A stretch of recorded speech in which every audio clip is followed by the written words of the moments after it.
जय हिंद दोस्तों, मैं कन्हैया कुमार एक बार फिर से आपका जीके प्लान पे स्वागत करता हूं।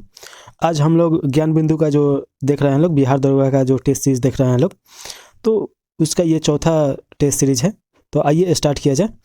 ये आप देखिएगा कि ये 17/12/2023 का द्वितीय पारी का ये क्वेश्चन बैंक हम लोग देखेंगे लोग।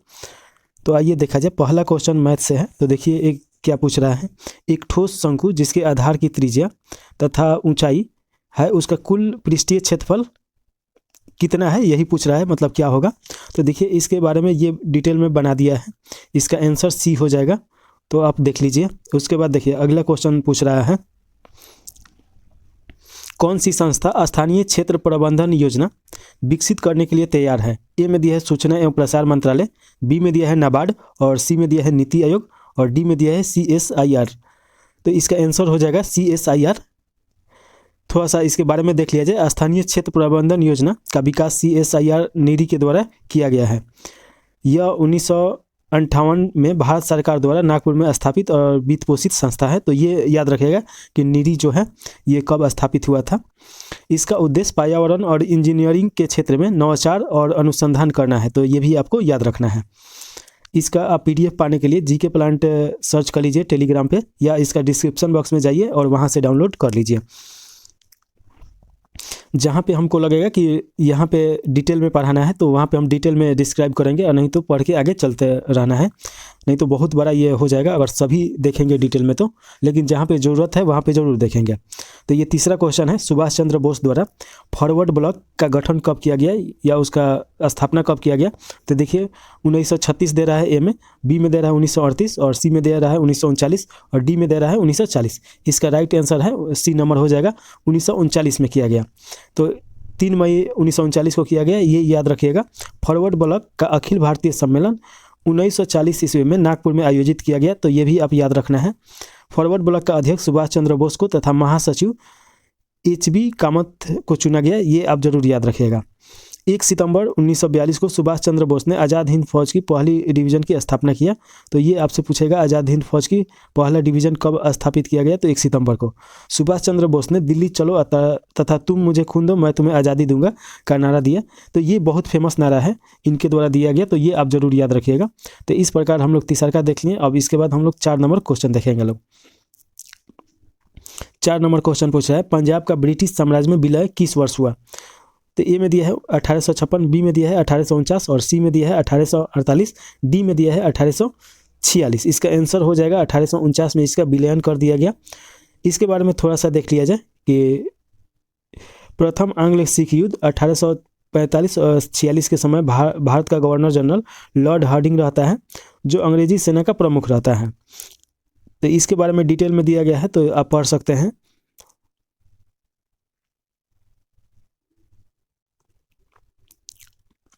चलिए अगला क्वेश्चन 5 नंबर देखिए, choose the appropriated passive voice the following sentence from the option given the below. तो ए में दिया है एक क्वेश्चन, ये दिया है people have seen valve in the street. तो इसका अगर देखिएगा तो ए में दिया है वोल्व हैड बीन, तो ये तो हैड बीन यहाँ पे होगा नहीं करेगा। इन द स्टेट्स ये भी नहीं होगा। सी में दे रहा है वोल्व वियर, तो लगभग नहीं करेगा। हैव बीन होना चाहिए, तो डी में दिया है have been seen in the street by the people. तो ये ऑप्शन नंबर डी इसका राइट आंसर है। चलिए अगला क्वेश्चन देखिए, दक्षिण अफ्रीका साथी लॉयल हैरिस के साथ मोलेरिका चैंपियन में, ये तो करंट अफेयर है तो हम लोग को नहीं देखना है। करंट अफेयर याद करके उस समय का क्या कीजिएगा, 2023 का है। चलिए अगला 7 नंबर क्वेश्चन देखिए, भारत के सबसे उत्तरी दिशा में निम्न में से कौन सा जैव मंडल भंडार स्थित है। तो ए में दिया है नंदा देवी, बी में दिया है कोल्ड डेजर्ट, और सी में दिया है मानस, और डी में दिया है सिमलीपाल। तो इसका आंसर हो जाएगा कोल्ड डेजर्ट हो जाएगा। B number option right answer है। भारत के उत्तरी दिशा में कोल्ड डेजर्ट जैव भंडार स्थित है। तो ये तो अभी हम लोग देखे हैं लोग। अब आगे हम लोग देखेंगे लोग, इसके बारे में कुछ दिया है तो देख लीजिए। इसके बारे में डिटेल में दिया है तो देख लिया जाए। कोल्ड डेजर्ट जो है हिमाचल प्रदेश में है, ये नहीं पूछेगा, हालांकि इसको पढ़ना है तो आप पढ़ लीजिए। नंदा देवी उत्तराखंड में है, मानस असम में है, सिमलीपाल उड़ीसा में है। भारत में कुल 18 जैव मंडल भंडार है जो निम्नलिखित है, यानी कि यहाँ पे लिख भी दिया गया है। तो देखिए सबसे पहला याद करना है नीलगिरी, जो कि तमिलनाडु, केरल और कर्नाटक में है। इसका स्थापना 86 में हुआ था, तो सिर्फ एक का याद रखिएगा स्थापना ईयर, बाकी किसी का पूछता नहीं है। उसके बाद देखिए नंदा देवी, ये उत्तराखंड में है। नुकरेक ये मेघालय में है। मन्नार की खाड़ी तमिलनाडु में है। सुंदरबन पश्चिम बंगाल। मानस असम में है। ग्रेट निकोबार अंडमान निकोबार में है। सिमलीपाल उड़ीसा में है। डेब्रू साइखोवा असम में है। दिहांग दिबांग अरुणाचल प्रदेश में है। पंचमढ़ी मध्य प्रदेश में है। कंचनजंगा सिक्किम में है। उसके आगे देखिए अगस्त्यामलाई तमिलनाडु और केरल में है। अचनार कमार ये अमरकंटक मध्य प्रदेश और छत्तीसगढ़ में पड़ेगा। कच्छ का रण गुजरात में पड़ेगा। सबसे बड़ा है तो ये आप जरूर याद रखिएगा, कच्छ का जो रण है ये जयमंडल सबसे बड़ा है। कोल्ड डेजर्ट हिमाचल प्रदेश और शेषांचल ये आंध्र प्रदेश और पन्ना मध्य प्रदेश। तो ये 18 हम लोग देख लिए लोग। तो ये आप PDF में जब डाउनलोड करके दोबारा जब पढ़िएगा तो आसानी से याद हो जाएगा। चलिए अगला क्वेश्चन है, जनगणना 2011 के अनुसार भारत में किस राज्य में जनसंख्या घनत्व सर्वाधिक है? ए में दिया है बिहार, बी में दिया है पश्चिम बंगाल, सी में दिया है केरल और डी में दिया है उत्तर प्रदेश। इसका आंसर हो जाएगा बिहार हो जाएगा। सबसे ज़्यादा जनसंख्या घनत्व बिहार में ही है, तो यहाँ पे दिया भी है, तो देख लीजिए। सर्वाधिक जनसंख्या घनत्व वाले राज्य 1 नंबर बिहार, बी नंबर पश्चिम बंगाल और 3 नंबर पर केरल। तो 3 याद रखिएगा काफ़ी है। न्यूनतम जनसंख्या घनत्व वाले तो 1 में अरुणाचल प्रदेश, बी में मिजोरम और 3 नंबर में सिक्किम। सर्वाधिक जनसंख्या घनत्व वाले केंद्र शासित प्रदेश तो दिल्ली 1 नंबर पे है, 2 नंबर पे चंडीगढ़ और न्यूनतम का बात किया जाए तो अंडमान निकोबार होगा। अगर पूरे भारत का जनसंख्या घनत्व का बात किया जाए तो 382 वर्ग किलोमीटर है, तो ये आप जरूर याद रखिएगा। चलिए अगला 9 नंबर क्वेश्चन है, निम्नलिखित में से कौन सा जापान का मुद्रा का नाम है? तो ए में दिया है युआन, बी में दिया है येन, सी में दिया है लीरा और डी में दिया है पेसो। इसका आंसर हो जाएगा बी हो जाएगा। जापान का मुद्रा जो है येन है, तो ये आप याद रखिएगा। इसके बाद बहुत सारे देश का दिया है, तो थोड़ा सा देख लिया जाए। चीन का अगर राजधानी देखिएगा बीजिंग हो जाएगा और मुद्रा युआन हो जाता है। तुर्की का देखिएगा कि अंकारा हो जाएगा और इसका मुद्रा लीरा हो जाएगा। फिलीपींस का हो जाएगा मनीला राजधानी और इसका मुद्रा पीसो हो जाएगा। क्यूबा का देखिएगा तो ये जिसे चीनी का कटोरा भी बोला जाता है, इसका राजधानी हवाना और पीसो इसका मुद्रा हो जाएगा। वेलिस का देखिएगा बेलमोपान हो जाएगा और इसका डॉलर हो जाएगा। उसके बाद देखिए डोमिनियन गणतंत्र का देखिएगा तो सेंडो डोमिस हो जाएगा और इसका पैसा हो जाएगा पीसो हो जाएगा। होंडुरस का देखिएगा तो तेगुसिलिया हो जाएगा, इसका मुद्रा लेम्पिरा हो जाएगा। ग्वाटेमाला का देखिएगा तो ग्वाटेमाला सिटी होता है इसका राजधानी और वहीं पे मुद्रा का देखिएगा तो क्वाटजाल होता है, तो ये आप याद रखिएगा। उसके बाद देखिए फ्रेंच गुआना का देखिएगा तो कोइने इसका राजधानी हो जाएगा और फ्रेंके इसका मुद्रा हो जाएगा। टोंगा का देखिएगा तो नुको अल्फाफा हो जाएगा और पांग इसका मुद्रा हो जाएगा। उसके बाद नारू का देखिएगा तो यारन इसका राजधानी हो जाएगा और डॉलर इसका मुद्रा हो जाएगा। तुवालू का देखिएगा तो फूना फूटी हो जाएगा और इसका मुद्रा डॉलर हो जाएगा। तो इस प्रकार देख लिए लोग। अब 10 नंबर क्वेश्चन देखिए। 10 नंबर क्वेश्चन पूछ रहा है मुद्रा का प्राथमिक कार्य क्या है? तो ए में दिया है विनिमय का माध्यम और बी में दिया है मूल्य का मापन, सी में दिया है ए और बी दोनों हो जाएगा और डी में दिया है मूल्य का हस्तांतरण। तो देखिए मूल्य का हस्तांतरण नहीं होता है, इसका विनिमय का माध्यम, यानी कि जब कोई वस्तु हम लोग खरीदते हैं लोग तो उस समय विनिमय ही करते हैं लोग। और मूल्य का मापन तो ये सी हो जाएगा, ए और बी दोनों सही है। चलिए इसके बाद हम लोग को 11 नंबर क्वेश्चन देखना है। सर्वाधिक प्रचुरता वाला उत्पादन साधन है? ए में दिया है भूमि, बी में दिया है श्रम और सी में दिया है पूंजी और डी में दिया है संगठन। तो बी हो जाएगा श्रम हो जाएगा। तो ये आप यहाँ पे पढ़ भी सकते हैं, हालांकि इसका कोई ज़रूरत नहीं है। चलिए 12 नंबर क्वेश्चन है, 2 सेक्टर अर्थव्यवस्था प्रारूप में समग्र मांग होती है? ए में दिया है S+I, बी में दिया है C+S, सी में दिया है C-S और डी में दिया है C+1। तो अगर देखा जाए तो 2 सेक्टर अर्थव्यवस्था समग्र मांग बराबर होता है C+1 हो जाएगा, जो कि आप देखिएगा कि ऑप्शन नंबर डी में दिया है। सरकार रहित अर्थव्यवस्था में अंतिम वस्तुओं की प्रत्याशित समस्त मांग ऐसी वस्तुओं पर कर दिए गए कुल प्रत्याशित उपभोग व्यय और प्रत्याशित निवेश व्यय का योग है, अर्थात AD बराबर C+1 है। तो यही इसका फॉर्मूला दिया गया है, जो कि आप याद रख सकते हैं। बंद अर्थव्यवस्था का मतलब क्या होता है कि जब कोई देश किसी और देश के साथ व्यापार ना करता हो तो उसे बंद अर्थव्यवस्था बोला जाता है। और खुली अर्थव्यवस्था का मतलब क्या होता है कि जब कोई देश का किसी और देश के साथ व्यापार हो तो उसे खुली अर्थव्यवस्था बोला जाता है। चलिए अगला क्वेश्चन देखेंगे लोग। 13 नंबर, जो बात लोगों से सुनी गई हो वाक्य के लिए एक शब्द है? तो ए में दिया है जनजाति, बी में दिया है जिज्ञासा, सी में दिया है जजिया और डी में दिया है जनश्रुति। तो 13 का अगर आंसर का बात किया जाए तो डी हो जाएगा जनश्रुति हो जाएगा, क्योंकि जन के द्वारा ही सुना गया है। और जानने की इच्छा को जिज्ञासा बोला जाता है। एक प्रकार का संपत्ति कर जजिया होता है एक खास आदिवासी समुदाय जनजाति कहलाता है। चलिए, हिटलर का जन्म कहाँ हुआ था? तो ए में दिया है ब्रिनाल, बी में दिया है म्यूनिक और सी में दिया है मेमल और डी में दिया है नीस। इसका आंसर ए हो जाएगा, बुनाई में हुआ था। बुनाई ब्राउनाउ में उसका उस समय ब्रानाउ नाम था, जो कि ऑस्ट्रिया के एक जगह है। तो ये याद रखिएगा। 1919 में हिटलर जर्मनी मार्क्स पार्टी नामक संगठन से जुड़ा और पार्टी से जुड़ने के बाद सोशलिस्ट पार्टी का नया नाम दिया। तो ये आप याद रखिएगा। इससे ज़्यादा क्वेश्चन नहीं पूछता है। इसका एक कथा है जो कि ये खुद लिखा है। तो ये महत्वपूर्ण क्वेश्चन हो जाता है, जिसका नाम है मीन कैफ। तो ये जरूर याद रखिएगा कि मीन कैफ किसका कथा है? तो हिटलर का है। चलिए, 15 नंबर क्वेश्चन पूछ रहा है कि प्राकृतिक संसाधनों के दोहन से वस्तु का उत्पादन करने वाला क्षेत्र कहलाता है।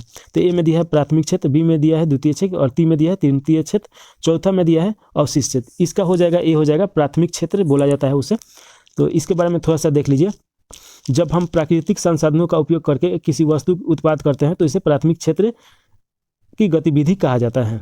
जैसे कि कृषि हो गया, डेयरी हो गया, मत्स्य उत्पादन हो गया, वनों से प्राप्त जो भी वस्तु है तो उसे हम लोग प्राथमिक क्षेत्र में रखते हैं।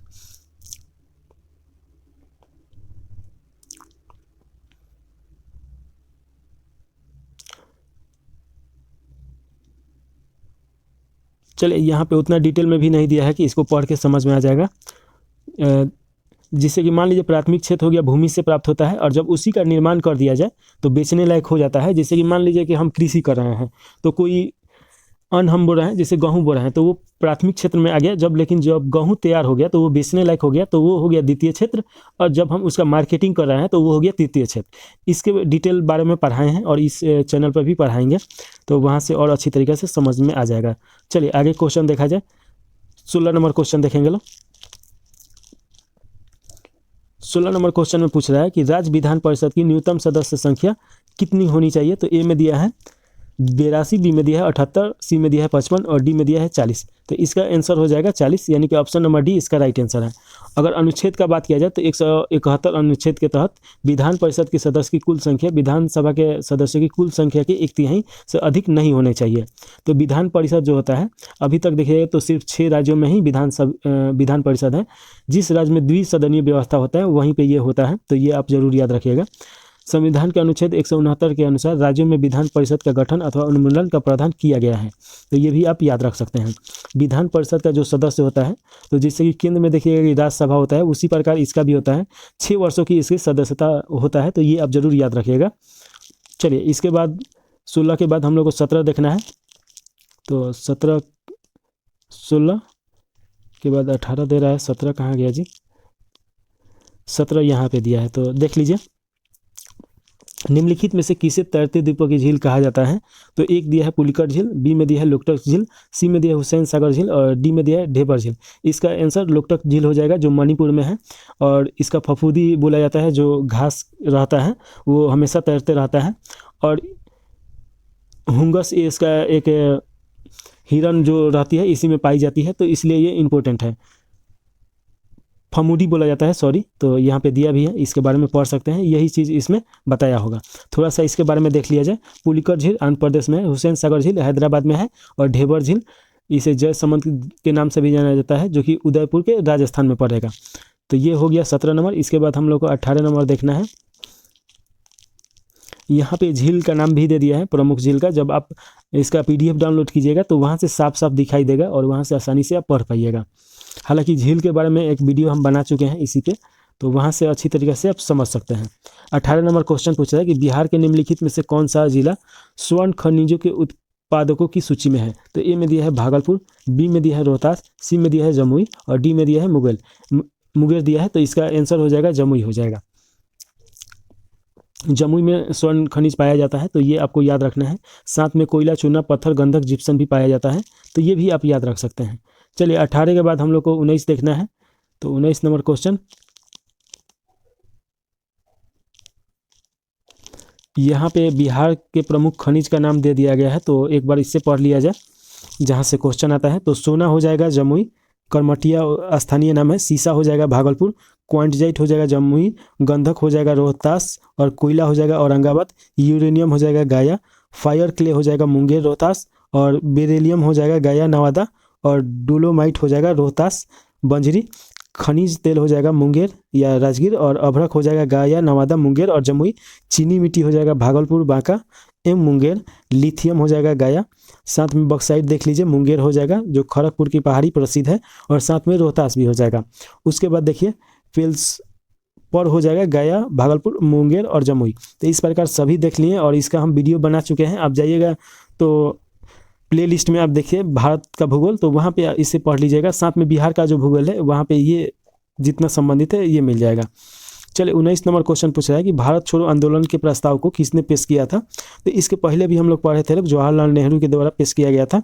इसमें देखिएगा ए में दिया है आचार्य नरेंद्र, बी में दिया है जेपी कृपलानी, सी में दिया है मौलाना अबुल कलाम और डी में दिया है जवाहरलाल नेहरू। तो इसका राइट आंसर डी हो जाएगा, जवाहरलाल नेहरू। 7 अगस्त 1942 को ग्वालियर टैंक में कांग्रेस का वर्धा अधिवेशन होता है, जिसका अध्यक्षता अबुल कलाम आज़ाद ने किया, और वहीं पे ये तय किया गया कि इसका प्रारूप तैयार किया गया। करो और मरो का जो नारा है गांधी जी के द्वारा दिया गया। मुस्लिम लीग एवं अम्बेडकर ने भारत छोड़ो आंदोलन का विरोध किया था। तो ये भी याद रखिएगा, और ये बहुत इंपॉर्टेंट क्वेश्चन है।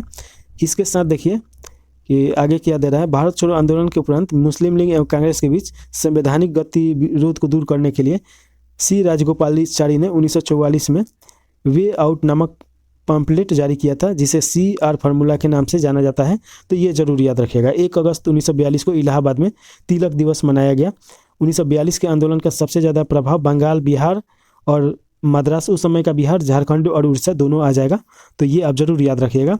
चलिए इसके बाद 19 के बाद हम लोग को 20 पढ़ना है। तो 20 देखिए, किस मध्यकालीन संत के उपदेश अभंग में संकलित है। तो ए में देखिएगा दादू दिया है, बी में दिया है तुकाराम, सी में दिया है नामदेव और डी में दिया है रविदास। इसका आंसर हो जाएगा बी, हो जाएगा तुकाराम। थोड़ा सा इसके बारे में पढ़ लिया जाए, हालांकि बहुत दिया है लेकिन थोड़ा सा देख लिया जाए। तो देखिए, मध्यकालीन संत तुकाराम की शिक्षा अभंगों के रूप में संकलित है। तुकाराम शिवाजी के समकालीन थे, तो ये याद रखना है। तुकाराम ने हिंदू मुस्लिम एकता पर बल दिया और वरकरी संप्रदाय की स्थापना किया। तो ये क्वेश्चन बार बार पूछता है, तो ये VVI हो गया। उसके बाद देखिए, अभंग बिठल या बिठोवा की प्रस्तुति में गाए गए छंदों को कहते हैं। महाराष्ट्र के वारकरी संप्रदाय के संतों ने 13वीं सदी के दौरान समाज में अलग जगाने के जो छंद क्षेत्रीय भाषा में गाए, उन्हें अभंग के नाम से जाना जाता है। चित्तौड़ की रानी झाला उनकी परम शिष्य थी, तो ये आप याद रखिएगा। उसके बाद गुरु ग्रंथ साहिब में इनका भजन संग्रहित है। तो ये तो हम इसके पहले वाले भी पढ़े हैं लोग, पहले वाले जो टेस्ट में देख रहे थे लोग, तो यही क्वेश्चन था। उसके बाद देखिए, निम्नलिखित में से कौन सा बहुलक संघनन बहुलकीकरण क्रियाविधि से बनता है। तो ए में दिया है पॉलीथीन, बी में दिया है पॉलीविनाइल क्लोराइड और सी में दिया है पॉलीएस्टराइन, डी में दिया है नाइलॉन। इसका राइट आंसर हो जाएगा नाइलॉन हो जाएगा।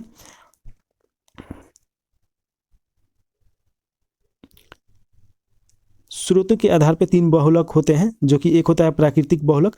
प्राकृतिक बहुलक वो होते हैं पादप तथा जंतुओं में पाए जाते हैं, जैसे उदाहरण प्रोटीन, सेलुलोज, स्टार्च एवं रेजिन और रबर हो जाएगा। अर्ध संश्लेषित बहुलक सेलुलोज व्युत्पन्न, उदाहरण दिया है सेलुलोज एस्टेट और सेलुलोज नाइट्रेट। और संश्लेषित बहुलक जो कि मानव द्वारा बनाया जाता है, तो ये हो जाएगा प्लास्टिक, नाइलॉन और ब्यूना हो जाएगा। 21 के बाद हम लोग को 22 नंबर क्वेश्चन देखना है।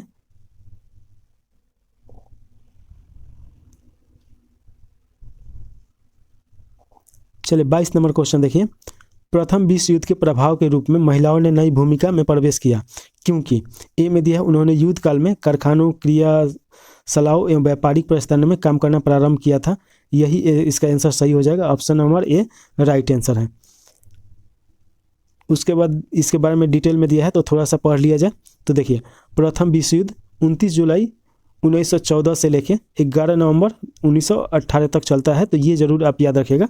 इसका तत्कालीन कारण था 28 जून 1914 को ऑस्ट्रेलिया के सिंहासन के उत्तराधिकारी, जिनका नाम था राजकुमार थे फर्डिनेंड, और उनकी पत्नी बोस्निया की राजधानी साराजेवो में हत्या कर दिया जाता है। तो इसी के कारण ये पहला विश्व युद्ध स्टार्ट हो जाता है। प्रथम विश्व युद्ध के दौरान लड़े गए महत्वपूर्ण युद्ध, तो ए में दिया है कुछ इसका महत्वपूर्ण दिया है, जिसमें दिया है टेटनबर्ग युद्ध। ये सब क्वेश्चन उतना इंपॉर्टेंट नहीं है, जहाँ से आता भी नहीं है। इसमें आप याद रखिएगा मित्र राष्ट्र में कौन कौन शामिल था। तो इंग्लैंड, फ्रांस, रूस और जापान मित्र राष्ट्र में था। और केंद्रीय शक्ति में कौन था, तो जर्मनी, ऑस्ट्रिया और हंगरी और तुर्की था। प्रथम विश्व युद्ध के बाद पराजित जर्मनी ने 28 जून 19 के वर्साई की संधि पर हस्ताक्षर करता है और यहीं पे द्वितीय विश्व युद्ध का बीज बो दिया जाता है। द्वितीय विश्व युद्ध स्टार्ट होता है 1 सितंबर 1939 को। जर्मनी ने पोलैंड पर आक्रमण कर द्वितीय विश्व युद्ध को प्रारंभ कर दिया। तो ये आप जरूर याद रखिएगा। द्वितीय विश्व युद्ध का अंत 14 अगस्त 1945 को जापान के आत्मसमर्पण के पश्चात ही होता है। यहाँ से क्वेश्चन खूब पूछता है कि मित्र राष्ट्र में कौन शामिल था। तो उसमें आप मित्र राष्ट्र में देखिएगा कि इंग्लैंड, फ्रांस, रूस और जापान था।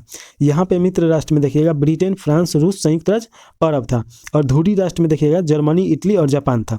तो ये आप याद रखिएगा, यहीं से क्वेश्चन आता है बार बार। चलिए अगला हम लोग देखेंगे 22 के बाद 23 नंबर क्वेश्चन।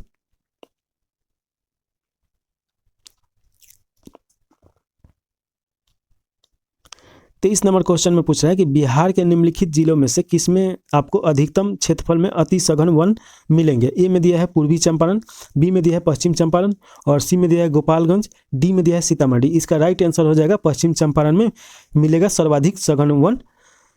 उसके बाद जमुई में भी मिलता है, तो ये भी थोड़ा सा याद रखने वाला बात है। गोपालगंज में देखिएगा तो यहाँ पे लिंग अनुपात ज़्यादा मिलता है बिहार में सबसे ज़्यादा, तो ये आप याद रख सकते हैं। प्रथम वन स्थिति रिपोर्ट 1987 में प्रकाशित किया गया। अभी हाल फिलहाल वाला 2021 में के अनुसार ये बोल रहा है। 2023 वाला अभी आएगा तुरंत, तो इसीलिए इसको पढ़ना उतना ज़रूरी नहीं है, तुरंत आएगा 2-4 माह के बाद, तो उसको याद करना है। चलिए अगला क्वेश्चन है, भारत में किस केंद्र शासित प्रदेश में 2011 में न्यूनतम जनसंख्या घनत्व रही है। तो ए में दिया है लक्षद्वीप, बी में दिया है अंडमान एवं निकोबार, सी में दिया है पुडुचेरी और डी में दिया है दमन और दीव। इसका राइट आंसर हो जाएगा बी, अंडमान एवं निकोबार द्वीप समूह। तो इसके बारे में डिटेल में पढ़े हैं लोग कुछ समय पहले ही, तो यहाँ पे पढ़ने की कोई ज़रूरत नहीं है। चलिए आगे देखिए 25 नंबर क्वेश्चन पूछ रहा है, भारतीय संविधान के कौन से भाग में कल्याणकारी राज्य की कल्पना किया गया है। ए में दिया है प्रस्तावना, बी में दिया है न्यायिक पुनर्लेखन और सी में दिया है मूल अधिकार और डी में दिया है राज्य के नीति निर्देशक तत्व। तो इसका आंसर प्रस्तावना हो जाएगा। और मूल अधिकार जो होता है ये किसी व्यक्ति का होता है, यानी कि भारत के जो नागरिक हैं उनका पर्सनल होता है। और न्यायिक पुनर्लेखन जैसे कि कोई न्यायालय है, हाई कोर्ट मान लीजिए कि हाई कोर्ट है, तो किसी केस पे वो अपना मत देता है, लेकिन बाद में उसको लगता है कि हमारा मत गलत है या किसी कारण से वो सही नहीं है, तो उस पर फिर से मत दे सकता है, उसका पुनर्लोकन कर सकता है, तो उसी को बोला जाता है न्यायिक पुनर्लोकन। डी में दिया है राज्य के नीति निर्देशक तत्व, यानी कि राज्य का क्या कर्तव्य होना चाहिए इसके बारे में बताया गया है। मूल अधिकार देखिएगा तो 12 से 35 हो जाएगा, राज्य के नीति निर्देशक देखिएगा 36 से 51 हो जाएगा। तो ये आप जरूर याद रखिएगा।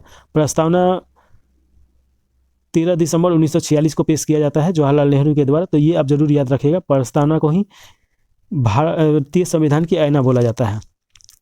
तो 25 का हो गया। उसके बाद देखिए 26, निम्नलिखित में से कौन सी गैस ओजोन परत के लिए हानिकारक है। ए में दिया है CO2 और बी में दिया है CFC और सी में दिया है N2O और डी में दिया है CH4।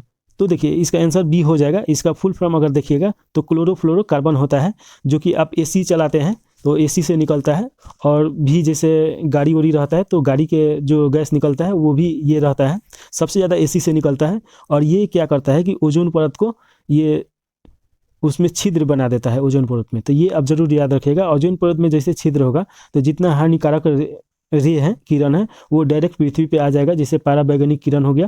तो यहाँ पे क्या करेगा कि पेड़ पौधा पे ऋणात्मक उस पर डालेगा, प्रभाव डालेगा। तो ये आपको याद रखना है।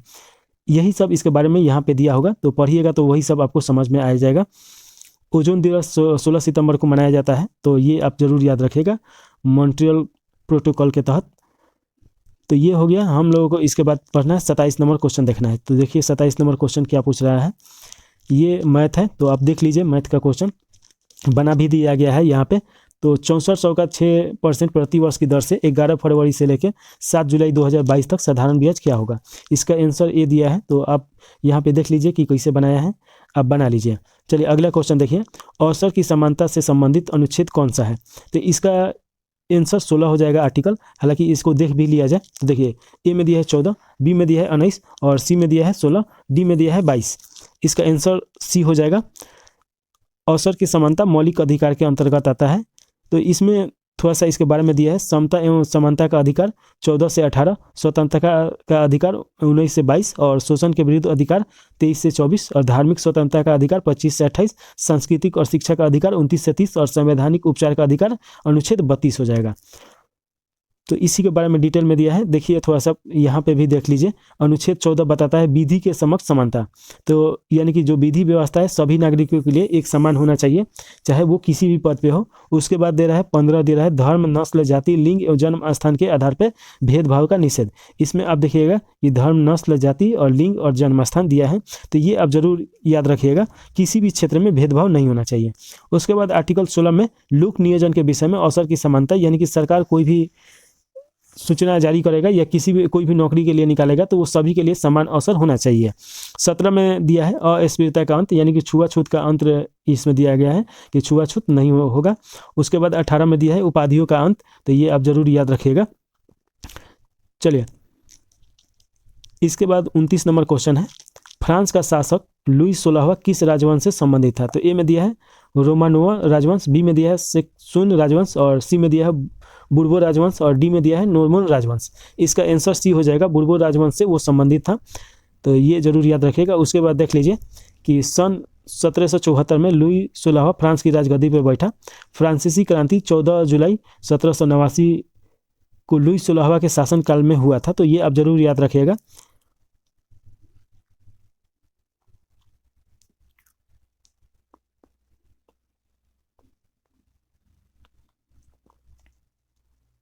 चलिए अगला क्वेश्चन 30 नंबर देखिए, रस संवेदी ग्राही डैश का पता लगाता है? ए में दिया है गंध, बी में दिया है ताप, सी में दिया है स्वाद, और डी में दिया है उपयुक्त सभी।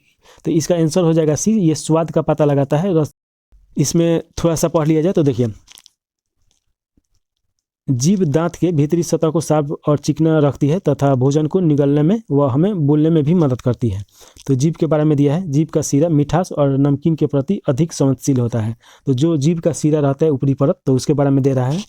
घ्राणी ग्राही, यह घ्राणी न्यूरॉन की सतह पर मौजूद होता है। इसका मुख्य कार्य गंध को महसूस करना है। घ्राण ग्राही हमारी नाम में स्थिर होता है, नाम में नहीं होगा, नाक में स्थिर होता है, ये होगा मिसप्रिंट है। इसके बाद देखिए काय संवेदी ग्रह, ये मानव में ये ग्राही स्पर्श और तापमान का अनुभव कराता है। तो जैसे कि हम लोग गर्म और ठंडा छू के देखते हैं लोग, तो वो काय संवेदी ग्राही के कारण ही होता है। चलिए इसके बाद अगला क्वेश्चन देखिए,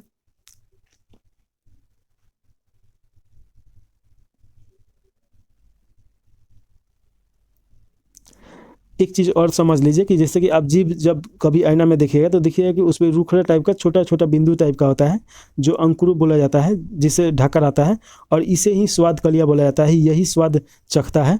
तो ये आप जरूर याद रखिएगा। 30 के बाद हम लोग 31 नंबर देखेंगे, तो आइए 31 नंबर देखा जाए। तो देखिए, निम्नलिखित में से कौन सा तत्व और उसके प्रतीक की जोड़ी सही है? ए में दिया है मरकरी, जिसे एमआर दिया है, लैंड एली दिया है, तो ये तो लिथियम हो जाएगा, और सिल्वर का तो एसी हो जाता है, एसआई दिया है, ये टीन का दिया है। उसके बाद डी में दिया है सोडियम, तो सोडियम का Na सही हो जाएगा, तो ऑप्शन नंबर डी सही है। सोडियम Na में तत्व और उसके प्रतीक की जोड़ी सही है। किसी भी तत्व का प्रतीक चिन्ह उसे लैटिन भाषा के नाम, मतलब लैटिन नाम से लिया जाता है। जैसे सोडियम को लैटिन नाम में नेट्रियम बोला जाता है, तो इसीलिए इसका Na लिया गया है।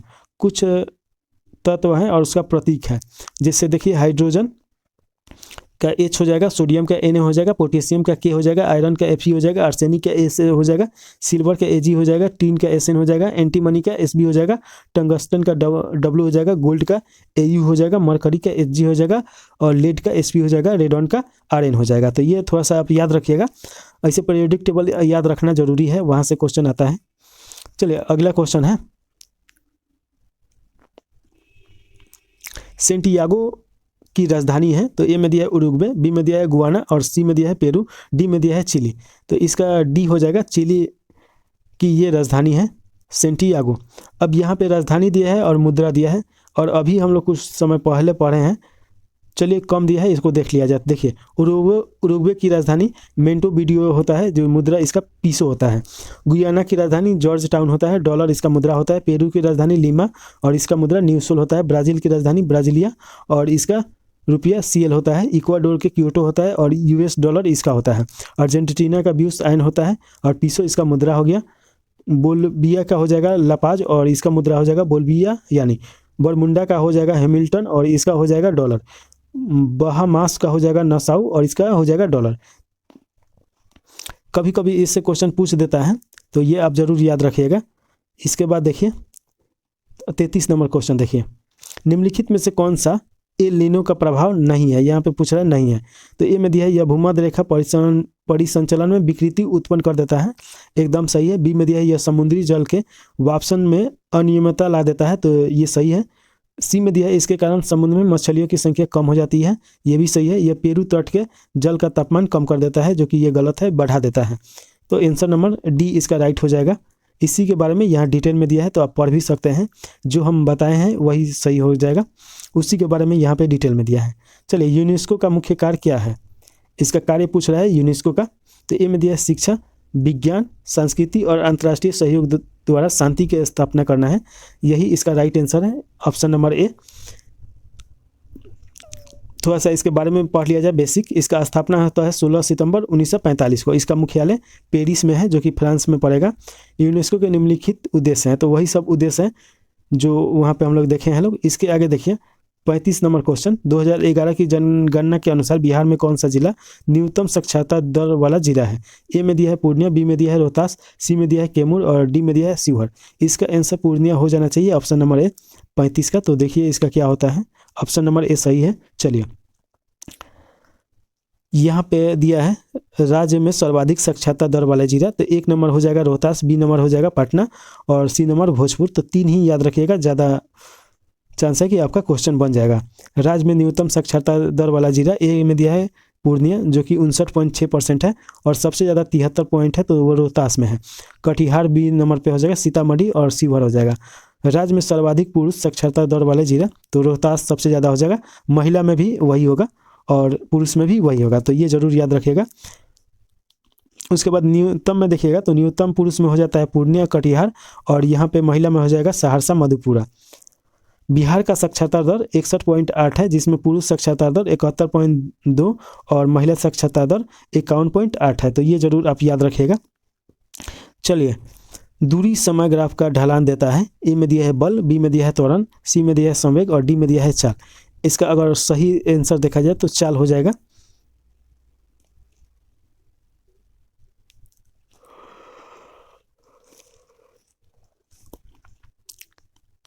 अगला क्वेश्चन है, काला शोक किस राजवंश से संबंधित था। तो ए में दिया है मौर्य वंश से, बी में दिया है शिशुनाग और सी में दिया है सातवाहन, डी में दिया है हर्यक वंश। तो ये शिशुनाग वंश से संबंधित है काला शोक।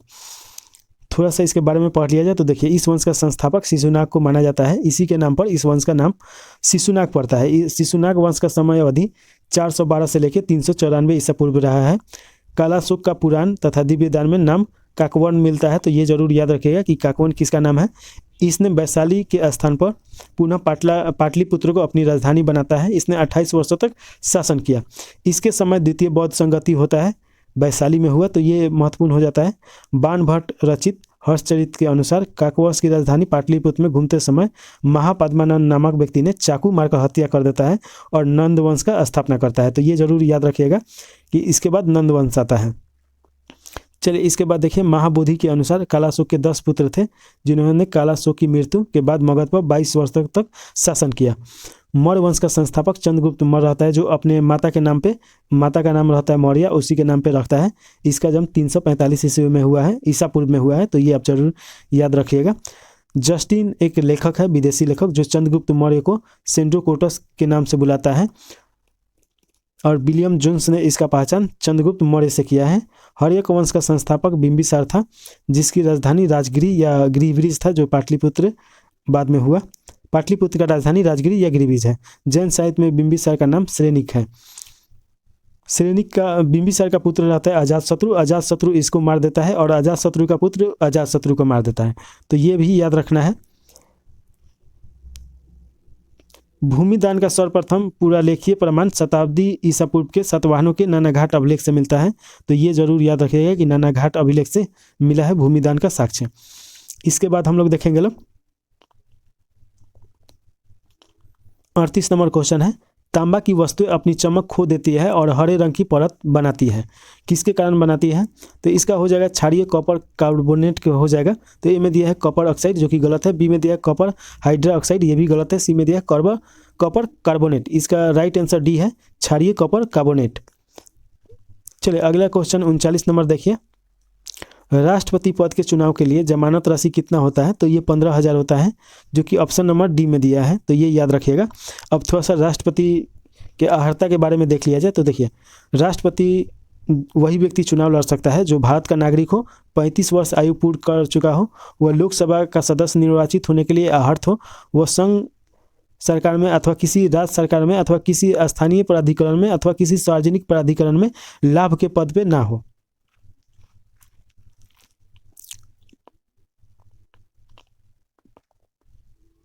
इसके अतिरिक्त भी 50 प्रस्तावक चाहिए और 50 अनुमोदक चाहिए। और 15,000 जो जमानत राशि है 1/6 अगर वोट नहीं प्राप्त होता है तो जमानत राशि डूब जाता है। चलिए अगला क्वेश्चन है 40 नंबर। कौन सी कंपनी ने भारत में प्रथम इलेक्ट्रिक कार लॉन्च की थी? तो ए में दिया है टाटा, बी में दिया है एमजी और सी में दिया है होंडा और डी में दिया है टोयोटा।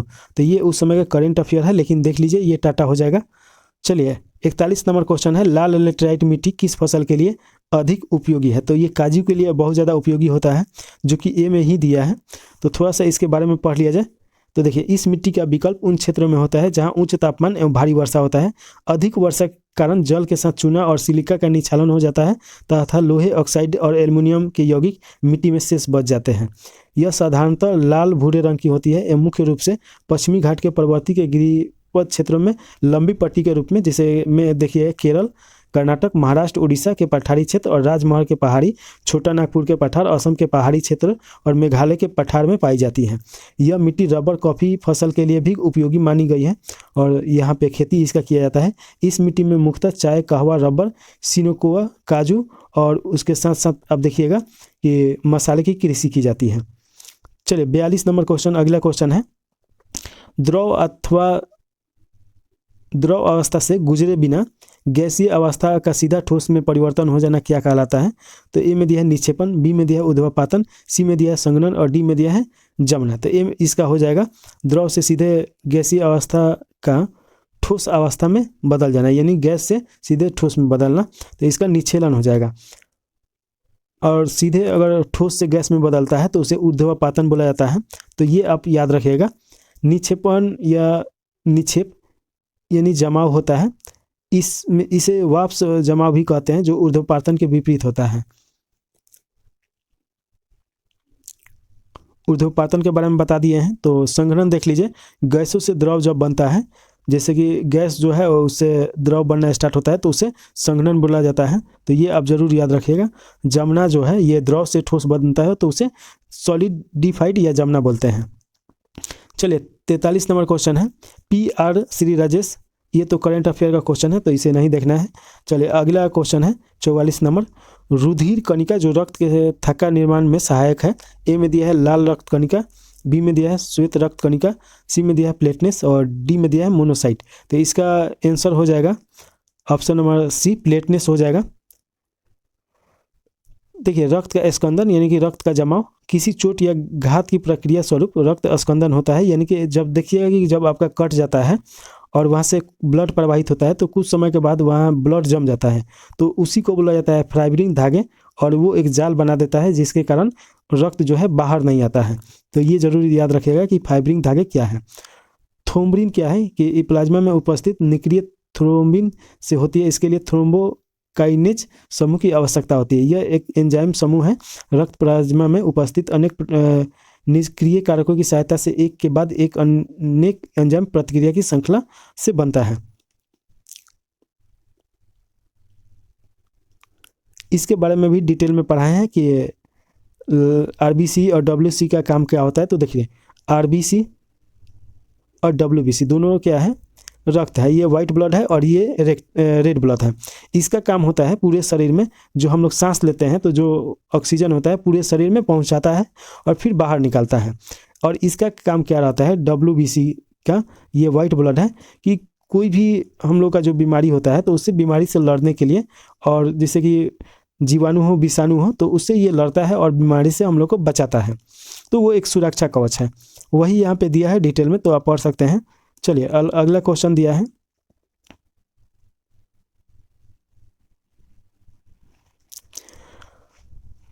जब संवैधानिक संशोधन का विधेयक राष्ट्रपति के पास भेजा जाता है तो अपनी स्वीकृति को रोक सकता है, संसद के पास पुनः विचार के लिए वापस भेज सकता है, सी में दिया है 6 माह से अधिक की अवधि के लिए विलंबित नहीं कर सकता है, डी में दिया अपनी स्वीकृति प्रदान करने के लिए बाध्य होता है। ऑप्शन नंबर डी इसका राइट आंसर है। स्वीकृति के अलावा कोई भी उसके पास ऑप्शन नहीं होता है। हालांकि एक बार वो पूछ सकता है, लेकिन उसके अलावा अगर फिर से लौटा दिया जाए तो उसके पास सिग्नेचर के अलावा कोई भी ऑप्शन नहीं रहता है। उसी के बारे में यह डिटेल में बताया है, तो आप पढ़ सकते हैं। चलिए अगला क्वेश्चन है,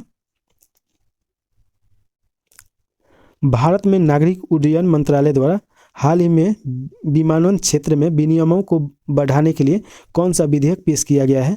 तो ए में दिया है विमान मसौदा अधिनियम 2023, यही सही है। हालांकि ये करंट अफेयर का क्वेश्चन है। चलिए 47 नंबर क्वेश्चन दिया है, ऊष्मागतिकी के द्वितीय नियम का तात्पर्य है कि पूर्ण ऊष्मा यांत्रिक ऊर्जा में बदल जाती है, जो कि गलत है। बी में दिया है किसी ऊष्मा इंजन की दक्षता 100% नहीं हो सकती है, यही सही है कि 100% नहीं हो सकता है, उससे कुछ ना कुछ कम ही होता है। चलिए अगला क्वेश्चन है 48 नंबर, निम्न में से किस कारण से मांग की गई मात्रा में वृद्धि व कमी होगी? तो ए में दिया है संबंधित वस्तुओं की कीमत में परिवर्तन, यही इसका सही है। ऑप्शन नंबर ए इसका सही आंसर है।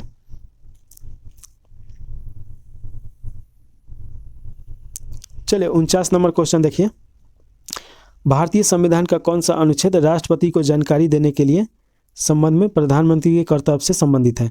ए में दिया अनुच्छेद 52, बी में दिया अनुच्छेद 61, सी में दिया अनुच्छेद 75 और डी में दिया अनुच्छेद 78, जो कि सही है। ऑप्शन नंबर डी अनुच्छेद 78 जो बताता है।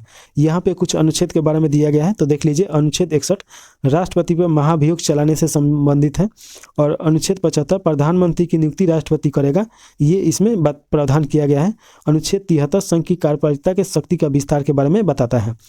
उसके बाद देखिए 50 नंबर क्वेश्चन पूछ रहा है, क्रिकेट विश्व कप 2023 के फाइनल, तो ये तो क्वेश्चन नहीं आएगा, करंट अफेयर का है। चलिए इसके बाद 50 के बाद 51 नंबर क्वेश्चन देखिए, ये रीजनिंग का क्वेश्चन है, इसका आंसर सी हो जाएगा, 32 हो जाएगा। आप पढ़ लीजिए और इसको बनाइए। इस पे बनाना मुश्किल है क्योंकि पेन नहीं है लिखने के लिए। चलिए इसके बाद देखिए, पार्श्व पास युग्म शब्द का सही अर्थ क्या है? ए में दिया है बंधन बगल, बी में दिया है धूली जानवर, सी में दिया है बगल बंधन और डी में दिया है जानवर धूली। तो इसका आंसर सही हो जाएगा, बगल बंधन हो जाएगा। पार्श्व का अर्थ होता है बगल और पास का अर्थ होता है बंधन, तो ऑप्शन नंबर सी इसका राइट आंसर है। किस शहर ने 15वें ब्रिक्स शिखर सम्मेलन 2023 की मेजबानी की? जो कि करंट अफेयर है, पढ़ना नहीं है इसको, सिर्फ देख लीजिए कि कैसा पूछता है। 54 नंबर क्वेश्चन देखिए, पॉलीसाइथेमिया में किस प्रकार की कोशिकाओं की संख्या अधिकाधिक हो जाती है?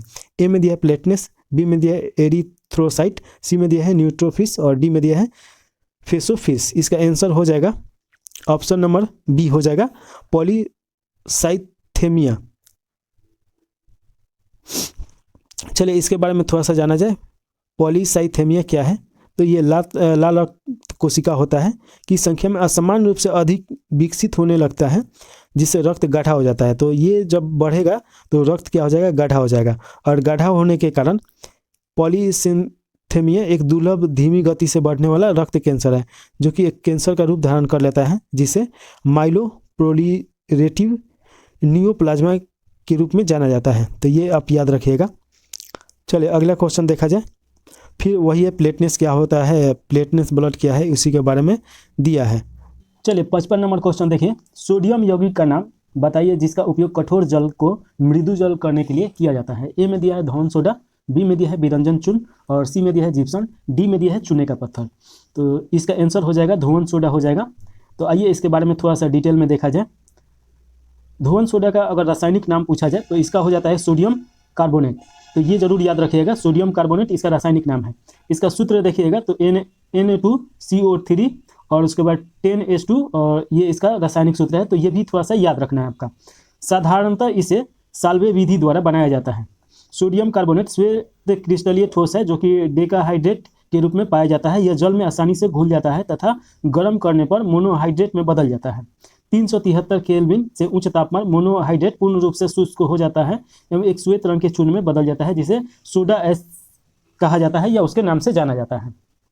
इसका उपयोग अगर बात किया जाए उपयोग का, तो मृदुकरण, धुलाई यानी कपड़ा धुलाई और निर्मलन में कांच और साबुन, बोरेक्स, कास्टिंग सोडा के निर्माण में तथा कागज, पेंट, वस्त्र और प्रयोगशाला में गुणात्मक एवं मात्रात्मक विश्लेषण में अभिकर्मक के रूप में किया जाता है, यानी कि उसका यूज लिया जाता है। साल्वे विधि का उपयोग पोटेशियम कार्बोनेट के निर्माण में नहीं किया जा सकता है, तो ये थोड़ा नोट में दिया है, इसको जरूर याद रखिएगा। अब सोडियम क्लोराइड के बारे में देख लिया जाए, जिसका रासायनिक सूत्र है NaCl। इसका मूल स्रोत है समुद्री जल, जिसमें 2.7 से लेकर 2.9% तक लवण होता है।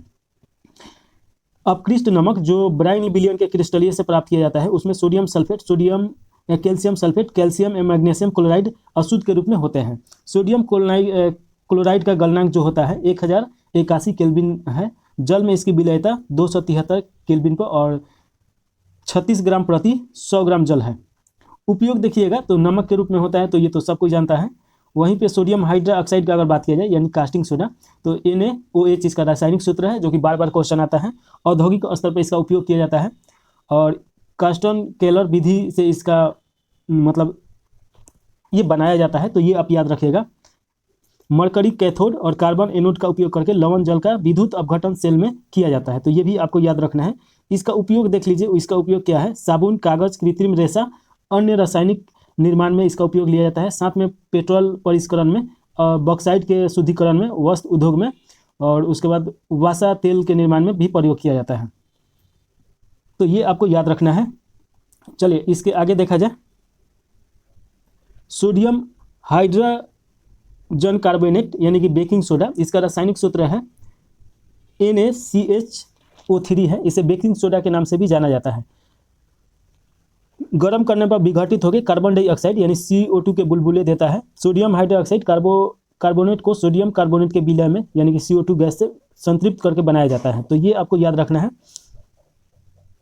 और सोडियम के बारे में देख लीजिए। सोडियम का सूत्र तो सब कुछ जानता होगा, Na होता है इसका, परमाणु संख्या 11 और परमाणु भार इसका 23 होता है, तो ये जरूर याद रखिएगा। परमाणु भार को ही क्रमांक बोला जाता है। विरंजन चूर्ण के बारे में थोड़ा सा देख लीजिए।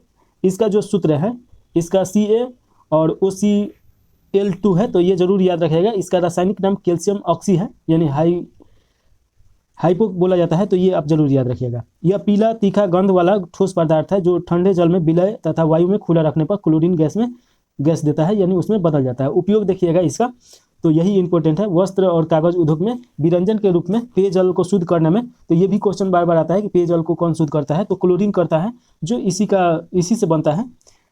रोगाणुनाशक ऑक्सीकरण में प्रयोगशाला में अवकर्मण के रूप में प्रयोग किया जाता है। जिप्सम का अगर देखा जाए तो जिप्सम का ये रासायनिक सूत्र याद रखिएगा, CaSO4 और 2H2 और O हो जाएगा इसका। अगर सबसे ज़्यादा इसका उपयोग देखिएगा तो उर्वरक निर्माण में उपयोग किया जाता है, कृषि क्षेत्र में भी उपयोग किया जाता है और शीशा के क्षेत्र में भी, तो ये थोड़ा सा आप याद रखिएगा। इस प्रकार देखिएगा। चूना पत्थर के बारे में भी दिया है, तो देख लीजिए चूना पत्थर, तो इसका हो जाएगा चूना पत्थर का CaCO3, इसे लेमे स्टोन के नाम से जाना जाता है, तो ये जरूर याद रखिएगा। कैल्शियम कार्बोनेट के विभिन्न क्रिस्टल के रूप में जैसे खनिज कैल्साइट और एरोगोएंट से मिलकर बनी होती हैं। इसका उपयोग देखिएगा तो सीमेंट में सबसे ज़्यादा उपयोग इसका किया जाता है, जो क्वेश्चन बार बार पूछता है। चलिए आगे क्वेश्चन देखा जाए 56 नंबर। निम्नलिखित में से किस क्रिस्टल ने सारथी ऐप लॉन्च किया है? किस संगठन ने सारथी ऐप लॉन्च किया है? तो देखिए उस समय का ये करंट अफेयर है जो कि हम लोग को देखना नहीं चाहिए, लेकिन देख लिया जाए। चलिए देखिए, RBI, सेबी, IRDA और ट्राई, इसका आंसर सेबी हो जाएगा। सेबी की स्थापना का अगर बात किया जाए तो 12 अप्रैल 1988, ये इंपॉर्टेंट है। ये तो करंट अफेयर का तो है, तो ये तो इंपॉर्टेंट नहीं है, लेकिन सेबी का स्थापना, इसका अध्यक्ष भी मत पढ़िए, इसका मुख्यालय मुंबई है, ये याद रखिएगा। चलिए केनेस एशिया सम्मेलन, ये करंट अफेयर का है, तो ये हम लोग को नहीं देखना है। 58 नंबर क्वेश्चन देखिए, निम्नलिखित में से कौन से राज्य के उच्च न्यायालय के क्षेत्र अधिकार हैं? तो उच्च न्यायालय के क्षेत्र अधिकार कौन कौन है, तो यही पूछ रहा है। ए में दिया है प्रारंभिक क्षेत्र अधिकार, जो कि सही है। बी में दिया है अपीलीय क्षेत्र अधिकार, ये भी सही है। तीसरा में दिया है निरीक्षण क्षेत्राधिकार, ये भी सही है। और चौथा में दिया है परामर्श संबंधी क्षेत्राधिकार, तो ये नहीं आता है इसके क्षेत्र के अधिकार में, तो ये आप जरूर याद रखिएगा। तो 1, 2, 3 जो कि ए में दिया है, तो ये इसका राइट आंसर हो जाएगा। इसके बारे में थोड़ा सा देख लिया जाए। उच्च न्यायालय में अपील का सर्वोच्च न्यायालय होता है। राज्य के उच्च न्यायालय के क्षेत्र अधिकार तथा शक्तियों के बारे में यहाँ पे दिया गया है। ए में दिया है मूल अधिकार से संबंधित यहाँ पे अपील किया जा सकता है। उसके बाद रीट के अधिकार भी इसके पास होता है, अपीलीय अधिकार भी होता है, साथ में निरीक्षण संबंधी अधिकार होता है। अभिलेखीय न्यायालय की शक्तियाँ, अभिलेखीय न्यायालय की शक्तियाँ का मतलब ये हो गया कि जैसे कि देखिए, सबसे पहले आपका सुप्रीम कोर्ट आ जाएगा एससी, उसके बाद एससी आ जाएगा यानी कि हाई कोर्ट, उसके बाद डिस्ट्रिक्ट कोर्ट आ जाएगा। तो ये तीनों आपको याद रखना है, एससी, उसके बाद एचसी और उसके बाद डीसी यानी कि डिस्ट्रिक्ट न्यायालय।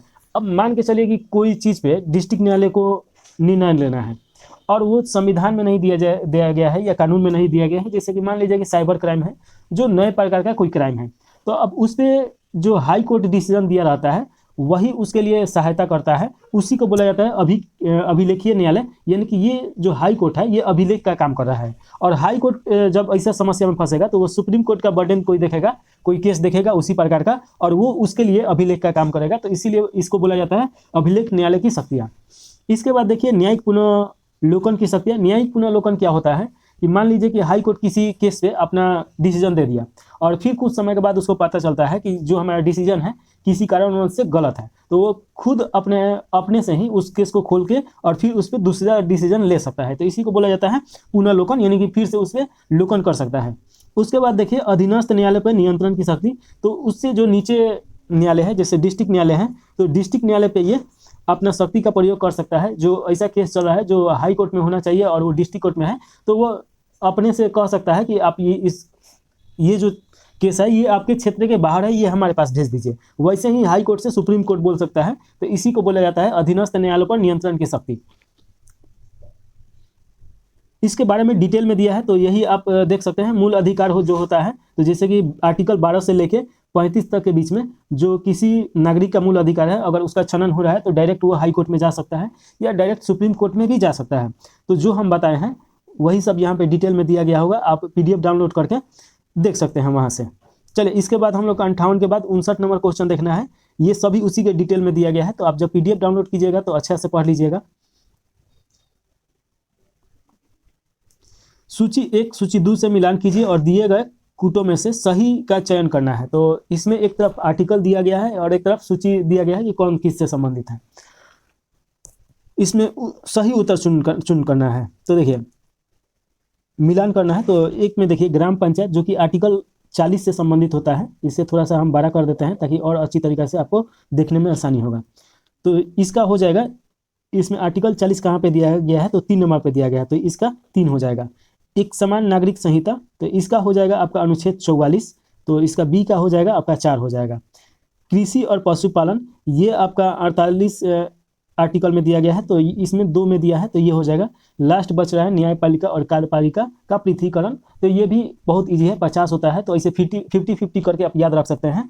50 जो आर्टिकल है वो न्यायपालिका और कार्यपालिका को अलग करता है। तो इसमें कूट में देखिएगा कि 1 का 3, तो 1 का 3 देखिएगा तो ए में ही दिया है, बाकी किसी में नहीं दिया है, तो इस प्रकार ये सब गलत हो गया, ए ऑप्शन सही है।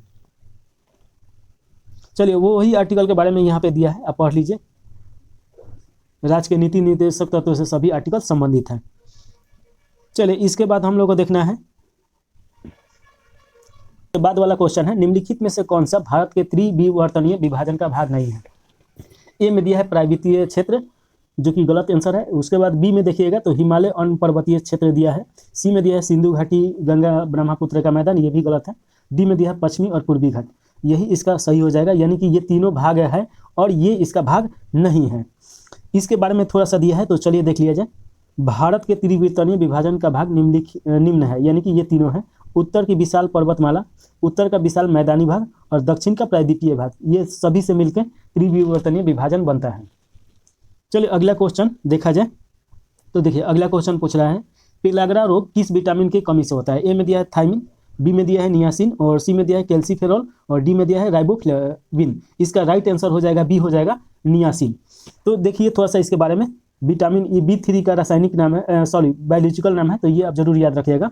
चलिए यहाँ पे देखिए विटामिन से संबंधित 1881 में लूनिस ने विटामिन की खोज किया था, तो ये जरूर याद रखेगा कि लूनिस के द्वारा विटामिन का खोज किया गया था। इसके बाद 1897 में इग्जमान ने लूनिस की खोज का समर्थन किया और पता लगाया कि बेरी रोग आहार में पॉलिश किए हुए चावल की बहुतायत के कारण होता है। तो जो चावल देखिए पॉलिश किया रहता है तो उसको नहीं खाना चाहिए, नहीं से बेरी रोग हो जाता है, पीलिया रोग हो जाता है। इस ज्ञान के आधार पर हॉपकिंस एवं फंक ने विटामिन का प्रस्तुत किया। तो देखिए कभी कभी क्वेश्चन पूछता है कि विटामिन के खोजकर्ता कौन है, तो वहाँ पे फंक दिया रहता है, तो इसका आंसर फंक हो जाता है। लेकिन सबसे पहली बार जो खोज किया तो उसका नाम है लूनिस, तो ये आप जरूर याद रखिएगा। फंक ने ही 1912 ईस्वी में सबसे पहले विटामिन का नाम उसका उपयोग किया, इसीलिए उसके खोजकर्ता बोला जाता है। अब इसके बारे में दे रहा है, जीवों में अभी तक 20 प्रकार के विटामिन का पता चला है, जिसमें से 13 का हमारे भोजन में होना आवश्यक है। इन्हें 2 श्रेणियों में बांटा गया है। इसमें एक में बांटा गया है जो जल में घुलनशील हो और दूसरा में जो वसा में घुलनशील हो। तो इसमें देखिएगा कि जो जल में घुलनशील है उसमें विटामिन बी, विटामिन सी है, और जो वसा में घुलनशील है ए, डी, ई और के है। तो ये याद रखना है, यहाँ से क्वेश्चन बहुत पूछता है।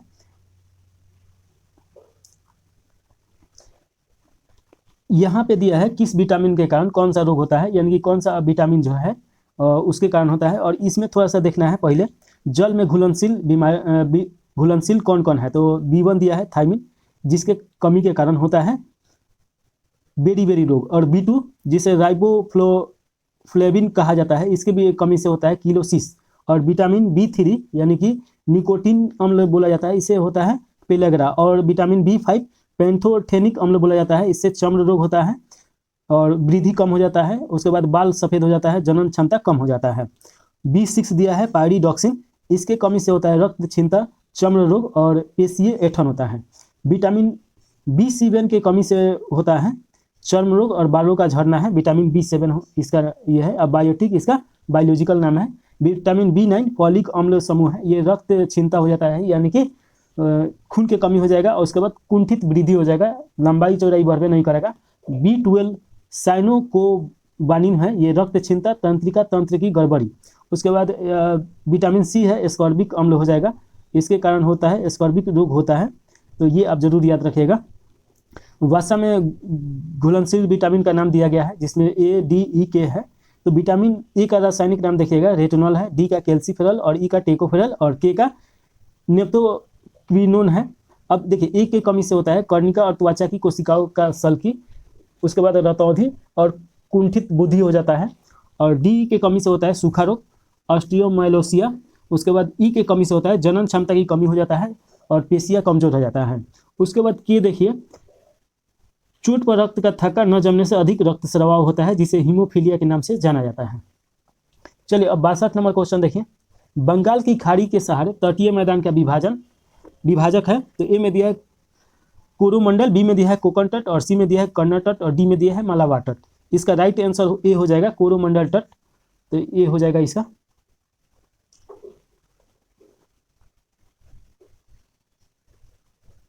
देखिए भारत के तटीय मैदान को 2 भागों में विभाजन किया गया है, एक है पश्चिम का तटीय मैदान और एक है पूर्वी का तटीय मैदान। पश्चिम के तटीय मैदान गुजरात से कन्याकुमारी के तट को बोला जाता है, जो एक संकीर्ण जलोढ़ पट्टी है। इसको देखिए तो 3 भागों में बांटा गया है, कोकण तट जो गुजरात से गोवा हो जाएगा, कन्नड़ तट जो गोवा से मंगलूर हो जाएगा और मालाबार का तट मंगलूर से कन्याकुमारी तक हो जाएगा। और पूर्वी घाट को देखा जाए तो इसको भी 3 भागों में बांटा गया है। इसमें उत्कल तट जो स्वर्ण रेखा नदी से महानदी के बीच है, जो उड़ीसा में पड़ता है, उत्तरी सरकार महानदी से कृष्णा नदी जो उड़ीसा और आंध्र प्रदेश में पड़ेगा। उसके बाद कोरोमंडल तट जो कृष्णा नदी से कन्याकुमारी के बीच, यानी कि आंध्र प्रदेश और तमिलनाडु के बीच। तो इस प्रकार देखेंगे कि पूर्वी और पश्चिमी तट का विभाजन होता है। चलिए इसके बाद अगला क्वेश्चन देखिए, पलार पानी है, पालर पानी है, ये क्या मतलब है, तो यही पूछ रहा है। ए में दिया है वर्षा जल, बी में दिया है समुद्र जल और सी में दिया है भारी जल और डी में दिया है भूमिगत जल। तो इसका उत्तर हो जाएगा पलार वर्षा जल है। राजस्थान में वर्षा जल को पलार पानी कहा जाता है, तो ये राजस्थान से जोड़ के पूछा है, तो ये आप थोड़ा सा याद रखिएगा। साथ में ये याद रखिएगा कि राजस्थान के ही हैं एक राजेंद्र सिंह, जिनको वाटरमैन ऑफ इंडिया बोला जाता है, तो ये भी आपको याद रखना है। चलिए अगला क्वेश्चन है, मैथ का क्वेश्चन है, इसका देख लीजिए, इसका आंसर बी हो जाएगा। आप बना लीजिए, यहाँ पे बना भी दिया है। चलिए 65 नंबर क्वेश्चन दिया है, संविधान के किस अनुच्छेद के अंतर्गत भारत में निर्वाचन आयोग का गठन किया गया है? तो इसका आंसर तो सब कुछ को पता होगा, 324 आर्टिकल है। अब इसमें थोड़ा सा देख लीजिए, ए में दिया है अनुच्छेद 320, बी में दिया है 324 और सी में दिया है 330 और डी में दिया है 332। इसका राइट आंसर बी हो जाएगा, 324 दिया है। थोड़ा सा इसके बारे में पढ़ लिया जाए। संविधान के अनुच्छेद 324 के अंतर्गत भारत के निर्वाचन आयोग का गठन किया गया है, जो भाग 15 में आता है। और निर्वाचन आयोग से संबंधित 324 से लेकर 329 के आर्टिकल जो है उसके बारे में उपबंध किया गया है, यानी कि बताया गया है कि इनका क्या कर्तव्य है, क्या करना चाहिए। निर्वाचन आयोग का कार्य तथा कार्य प्रणाली, तो देखिए भारत में चुनाव कराने का निर्णय निर्वाचन आयोग ही करवाता है। निर्णय हालांकि निर्णय सरकार लेता है, लेकिन उसे करवाने का दायित्व निर्वाचन आयोग को दिया गया है। निर्वाचन आयोग के पास यह उत्तरदायी है कि वह निर्वाचन का पर्यवेक्षण, निर्देशन तथा आयोजन करवाए और राष्ट्रपति, उपराष्ट्रपति, संसद, राज्य विधानसभा का चुनाव करवाए। निर्वाचक नामावली तैयार करवाता है, राजनीतिक दलों का पंजीकरण करता है। तो ये सब जरूर याद रखना है। इसमें ये इंपॉर्टेंट हो जाता है कि राजनीतिक जो दल है जितना आप देखते हैं तो वो निर्वाचन आयोग ही उसका पंजीकरण करता है। साथ में आगे देखिए, मुख्य निर्वाचन आयुक्त का निर्वाचन आयुक्त की नियुक्ति द्वारा की जाती है। इसका कार्यकाल 6 वर्ष का होता है और अधिकतम इनका उम्र होना चाहिए 65 वर्ष तक। भारत के 25वें मुख्य आयुक्त है, तो ये तो याद नहीं रखना है, हालांकि राजीव कुमार है। संविधान के अनुसार निर्वाचन आयोग की स्थापना 25 जनवरी 1950 को किया गया। भारत के प्रथम मुख्य चुनाव आयुक्त श्री सुकुमार सेन थे। अनुच्छेद 320 में लोक सेवा आयोग के कार्य का वर्णन किया गया है। वहीं पे 321 का देखिएगा, लोक सेवा आयोग के कार्य का विस्तार के बात किया गया है। तो ये सब लोक सेवा आयोग से बात कर रहा है, तो ये आप पढ़ सकते हैं। चलिए इसके अगला क्वेश्चन है, भारत में स्थानीय शासन का विषय है संघ सूची, राष्ट्र सूची, समवर्ती सूची और अवशिष्ट विषय। इसका आंसर हो जाएगा राष्ट्र सूची के अंतर्गत आता है। अब यहाँ पे अगर बात किया जाए तो देखिए 3 प्रकार के भारत में सूची है। एक सूची है केंद्र सूची, जिसमें आप देखिएगा कि 97 विषय हैं। उसके बाद आता है, एक आता है राज्य सूची और एक आता है समवर्ती सूची। तो राज्य सूची का अगर बात किया जाए तो राज्य सूची में 61 विषय हैं और समवर्ती सूची में 52 विषय हैं। तो इसी के बारे में यहाँ डिटेल में दिया गया है, तो थोड़ा सा देख लिया जाए कि कौन किसके अंतर्गत आता है। तो अनुच्छेद 246 भारतीय संविधान की 7वीं अनुसूची से संबंधित है, जिसमें शक्तियों का बंटवारा कर दिया गया है। अब यहाँ पे देखिए केंद्र सूची, उसके बाद राज्य सूची, उसके बाद समवर्ती सूची। केंद्र सूची का कानून केंद्र सरकार बनाता है, राज्य सूची पे कानून राज्य सरकार बनाता है और समवर्ती सूची पे कानून राज्य और केंद्र सरकार दोनों बनाता है। लेकिन अगर एक ही कानून बनाए राज्य सरकार भी और केंद्र सरकार, तो वहाँ केंद्र सरकार का ही कानून माना जाता है। तो इनके अधिकार क्षेत्र देख लीजिए। तो सबसे पहले हम लोग देख लिया जाए केंद्र सरकार की सूची देख लिया जाए, जिसमें रक्षा आता है, अंतर्राष्ट्रीय संबंध, बंदरगाह, रेलवे, हाईवे, संचार, बैंकिंग, मुद्रा, विदेश नीति, ये सब आता है। जो इंपॉर्टेंट दिया गया है यहाँ पे है। और राज्य सूची के अंतर्गत देखिए सार्वजनिक व्यवस्था, उसके बाद पुलिस, सार्वजनिक स्वास्थ्य, अस्पताल, साफ सफाई, खेती किसानी, जेल, जमीन और मत्स्य पालन। समवर्ती सूची में देखिएगा शिक्षा आएगा, यानी कि शिक्षा पे राज्य और केंद्र दोनों कानून बना सकता है लोग। उसके बाद ट्रेड यूनियन, वन, बिजली, आर्थिक योजना, विवाह, श्रम कल्याण और सिविल प्रक्रिया। उसके साथ में एक चीज और याद रखिएगा कि जो अवशिष्ट शक्तियां होता है, अवशिष्ट शक्तियां उसे कहते हैं जो इसके अंतर्गत शामिल नहीं किया गया है, वो केंद्र सरकार के पास होता है। चलिए 67 नंबर क्वेश्चन देखिए, व्यक्ति जो देश बंधु के नाम से भी जाना जाता है वह डैश है। ए में दिया है मोतीलाल, बी में दिया है राजेंद्र प्रसाद, सी में दिया है रविन्द्रनाथ टैगोर और डी में दिया है चित्तरंजन दास। तो इनका नाम चित्तरंजन दास हो जाएगा। Option number D right answer है। चित्तरंजन दास सुभाष चंद्र बोस के राजनीतिक गुरु भी रह चुके हैं, तो ये आप जरूर याद रखिएगा। एक स्वतंत्रता सेनानी थे। 1 जनवरी 1923 को चित्तरंजन दास और मोतीलाल नेहरू ने स्वराज पार्टी का गठन किया था, तो ये भी आपको याद रखना है। स्वराज पार्टी का अध्यक्ष CR दास और सचिव मोतीलाल नेहरू थे। CR दास का जन्म 5 नवंबर 1870 को कोलकाता में हुआ था। यहाँ से क्वेश्चन नहीं आता है, तो इसको याद रखना जरूरी नहीं है। अब थोड़ा सा व्यक्ति का नाम और उपनाम दिया गया है, जहाँ से क्वेश्चन आता है उसे देख लिया जाए। तो आइए देखिए, एक तरफ व्यक्ति का नाम दिया है, दूसरा का तरफ उपनाम दिया है। तो ए में दिया है भगत सिंह। भगत सिंह का उपनाम था शहीद आजम। खान अबुल गफ्फार खान, जिसे फ्रंटियर गांधी के नाम से जाना जाता था या रेड कलर शर्ट के नाम से भी जाना जाता था, और साथ में सीमांत गांधी भी बोला जाता था। वल्लभ भाई पटेल लौह पुरुष या सरदार। लाला लाजपत राय पंजाब केसरी और लालजी उसके बाद महात्मा गांधी राष्ट्रपति और बापू के नाम से जाने जाते हैं। सरोजनी नायडू भारत की कोकिला और Nightingale of India. Shri Krishna Singh ये बिहार केसरी के नाम से जाने जाते हैं। अनुग्रह नारायण सिंह बिहार विभूति के नाम से जाने जाते हैं। राजेंद्र प्रसाद देश रत्न और अजात शत्रु के नाम से जाने जाते हैं। बाल गंगाधर तिलक लोकमान्य के नाम से जाने जाते हैं। जयप्रकाश नारायण लोकनायक के नाम से जाने जाते हैं। रविन्द्रनाथ टैगोर गुरुदेव के नाम से जाने जाते हैं। मदर टेरेसा निर्मल हृदय के नाम से जानी जाती है। ध्यानचंद हॉकी के जादूगर के नाम से जाने जाते हैं। उसके बाद देखिए चाणक्य भारत की मैकेली के नाम से जाने जाते हैं और समुद्रगुप्त भारत के नेपोलियन। तो ये आपको याद रखना है। यहाँ पे थोड़ा सा दिया है तो इनके बारे में दिया गया है तो थोड़ा सा पढ़ सकते हैं। रविन्द्रनाथ टैगोर ने 1919 में जलियांवाला बाग नरसंहार के कारण नाइटहुड की उपाधि लौटा दी, यानी त्याग कर दिया।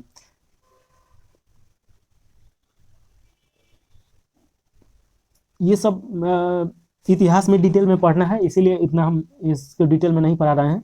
हालांकि जितना ज़रूरत का चीज़ है ज़रूर पढ़ा रहे हैं।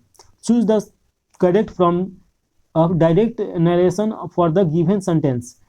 तो इसका दिया है he asked me if I had seen him anywhere. तो इसका हो जाएगा he said to me have you seen him anywhere, जो कि ए ऑप्शन में सही दिया गया है, तो ये इसका राइट आंसर हो जाएगा। चलिए 69 नंबर क्वेश्चन देखिए। सरकारिया आयोग संबंधित है, यानी कि किससे संबंधित है सरकारिया आयोग। पिछले जो टेस्ट हम लोग दे रहे थे लोग, तो उसमें इसके डिटेल बारे में पढ़ाए थे, तो इसीलिए यहाँ पे हम लोग डिटेल नहीं देखेंगे, सिर्फ इसका आंसर देख लिया जाए। सरकारिया आयोग है पंचायती राज, तो ये तो नहीं होगा। अशोक मेहता से संबंधित है। चुनाव आयोग की शक्तियाँ, तो ये भी नहीं होगा। केंद्र और राज्य से संबंधित है, तो ये सही हो जाएगा। Option number C right answer है। इसका हम लोग पढ़ चुके हैं लोग, तो इसीलिए यहाँ पे हम नहीं पढ़ाएंगे। आप पिछला जो देखिएगा उसमें आपको पता चल जाएगा। चलिए 70 नंबर क्वेश्चन देखिए। ये रिपीटेड क्वेश्चन था। इसके बाद देखिए 70 नंबर क्वेश्चन। निम्न में से कौन सा पादप हार्मोन वृद्धि का संपादन करता है। तो ए में दिया है ऑक्सिन, बी में दिया है साइटोकाइनिन और सी में दिया है जेबरिन और डी में दिया है एबिसिक अम्ल, जो कि राइट आंसर है ऑप्शन नंबर डी। अब थोड़ा सा इसके बारे में पढ़ लिया जाए तो देखिए वृद्धि हार्मोन ये वृद्धि दर को बढ़ाता है, जैसे ऑक्सिन, जिब्रेलिन और साइटोसिन। तो ये आपको याद रखना है। वृद्धि निरोधक संबंधन ये वृद्धि दर को कम करता है, जिसमें एबिसिन है, एबिसिन अम्ल, और उसके बाद एथिलीन है।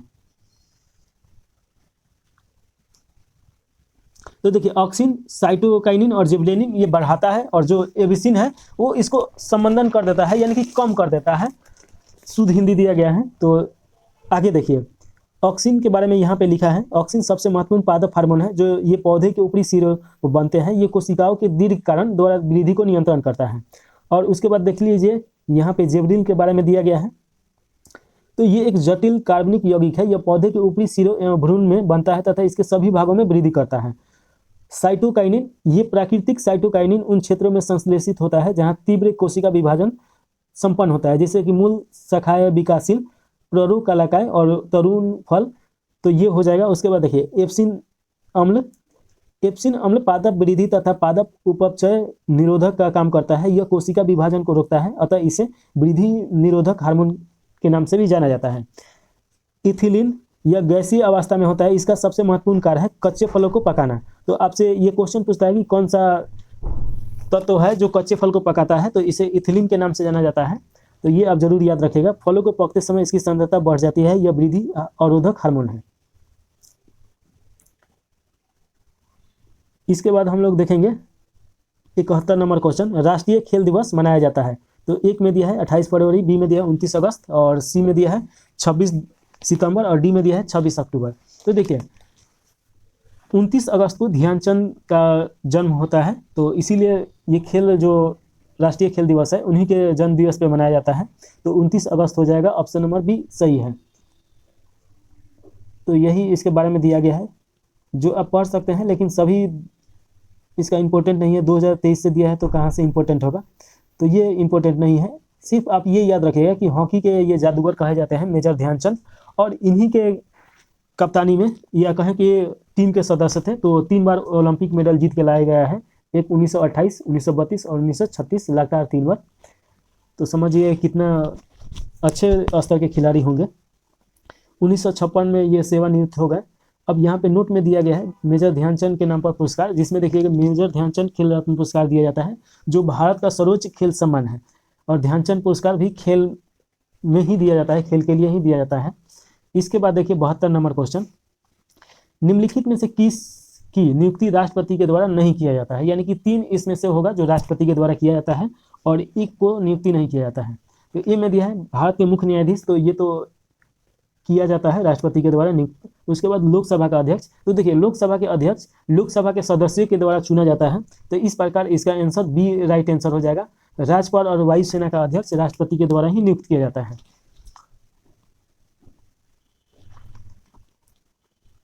इसमें उतना इम्पोर्टेंट ये नहीं है, तो इसमें पढ़ने चले, जो इम्पोर्टेंट है उसको हम बता देते हैं। आर्टिकल 280 वित्त आयोग के अध्यक्ष की नियुक्ति राष्ट्रपति के द्वारा किया जाता है, तो ये बताता है।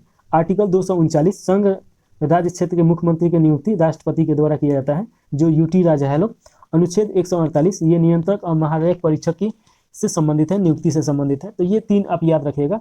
155 ये राज्यपाल से संबंधित है, तो इसको भी आप याद रख सकते हैं। और आर्टिकल 75 जो है ये प्रधानमंत्री से संबंधित है। चलिए देखिए, कर्पूरी देवी एक विख्यात कलाकार है, डैश पेंटिंग से संबंधित है, यानी किस पेंटिंग से संबंधित है, तो ए में दिया है मधुबनी, बी में दिया है वर्ली और सी में दिया है कलमकारी, डी में दिया है तंजौर। इसका राइट आंसर ए हो जाएगा, मधुबनी जो कला है उससे संबंधित है कर्पूरी देवी। कर्पूरी देवी एक कलाकार है जो मुख्यतः मधुबनी पेंटिंग से संबंधित है। मिथिला पेंटिंग या मधुबनी पेंटिंग, यानी कि मधुबनी पेंटिंग को ही मिथिला पेंटिंग के नाम से जाना जाता है, बिहार की एक विश्व विख्यात चित्रकला है। इस शैली के चित्र 2 प्रकार के होते हैं, एक है चित्र भीति और दूसरा का है अरिपन, तो ये अब जरूर याद रखिएगा। मिथिला पेंटिंग के मुख्य कलाकार कौन कौन है, यहाँ से क्वेश्चन आता है, तो जरूर देख लीजिए। सीता देवी जिनको पद्मश्री दिया जा चुका है, उसके बाद जगदम्बा देवी, उसके बाद शशिकला देवी, कृष्ण कुमार कश्यप जो VVI है, गंगा देवी, बौवा देवी, उसके बाद पद्मश्री गोदावरी देवी, ये भी इंपॉर्टेंट है, पद्मश्री दुलारी देवी। ये क्वेश्चन अभी आया था, तो ये जरूर याद रखिएगा।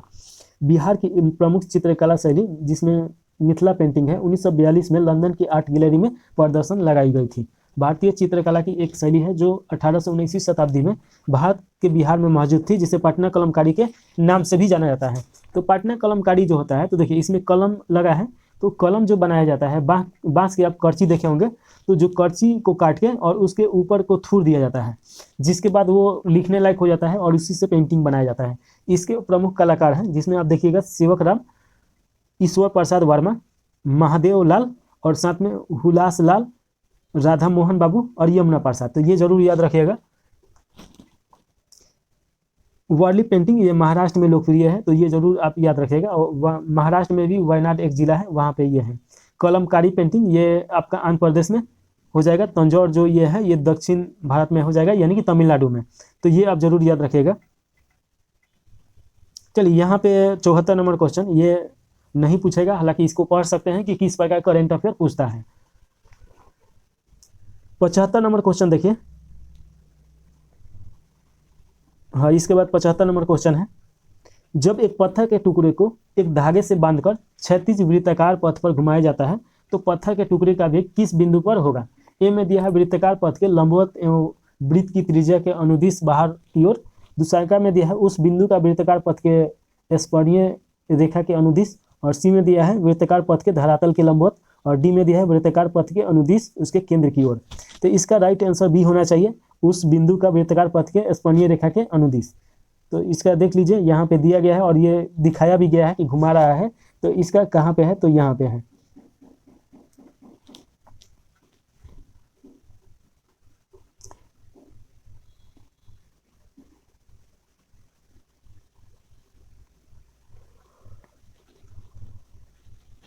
चलिए अगला क्वेश्चन देखिए, निम्नलिखित में से कौन रैयतवाड़ी व्यवस्था का प्रतिपादक था।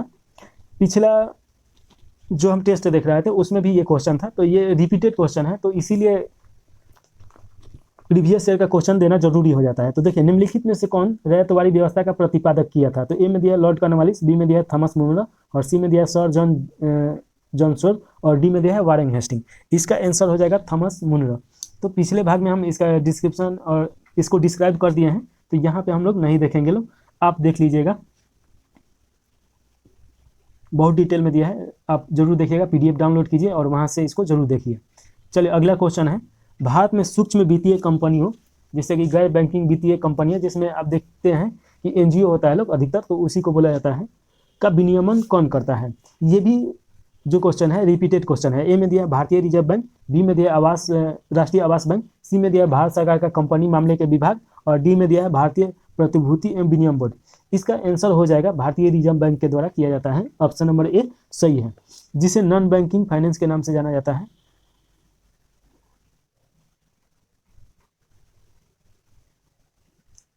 चलिए अगला क्वेश्चन है, रुधिर वाहिका जो एक एकल एंडोथेलियम स्तर से निर्मित होती है वह है।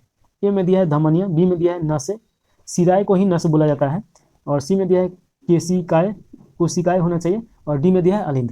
तो इसका आंसर हो जाएगा कोशिकाएं।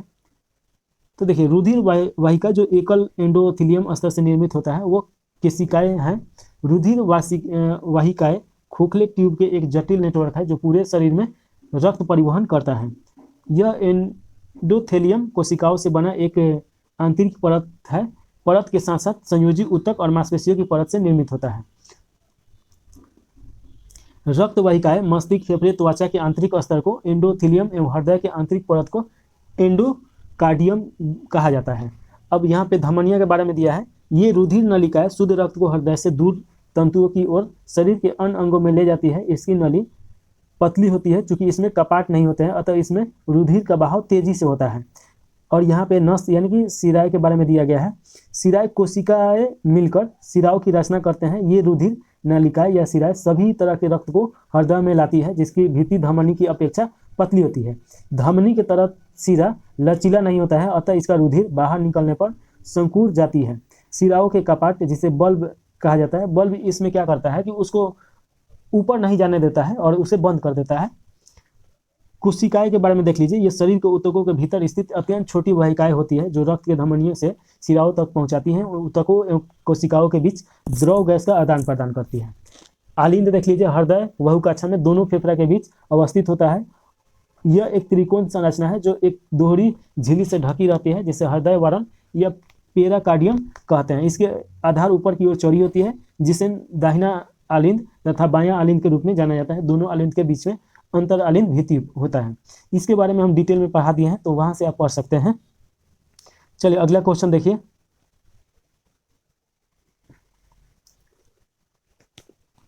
डीआरडीओ का सर्वत्र क्या है, यानी कि डीआरडीओ का काम क्या है। तो ए में दिया है सैटेलाइट फोन, बी में दिया है मोबाइल फोन, सी में दिया है मोबाइल सेतु निर्माण, और डी में दिया है मोबाइल टावर। इसका आंसर हो जाएगा मोबाइल सेतु निर्माण सुविधा। तो यहाँ पे थोड़ा सा देख लिया जाए। डीआरडीओ का सर्वोत्त मोबाइल सेतु निर्माण प्रणाली सुविधा है। सर्वोत्त यानी कि सभी जगह अत्याधिक आधुनिक प्रणाली 8+8 टाडा वाहन पर बनाई गई है। यह 100 मीटर के भीतर 15 मीटर के चरणों में 75 मीटर तक की गीली या सूखी बाधाओं से निपट सकता है। ये भी करंट अफेयर का क्वेश्चन है जो इतना इंपॉर्टेंट नहीं है, आगे ये नहीं आएगा। करंट अफेयर उस समय में ये बहुत ज़्यादा पेपर ऊपर में होगा, तो इसीलिए ये पूछा है। इसका उपयोग बाढ़ और भूकंप जैसी प्राकृतिक आपदाओं में भी किया जा सकता है। तो जाहिर सा बात है कि जो नेटवर्क से जुड़ा होगा तो ये सभी तो काम करेगा ही करेगा। चलिए 80 नंबर क्वेश्चन है,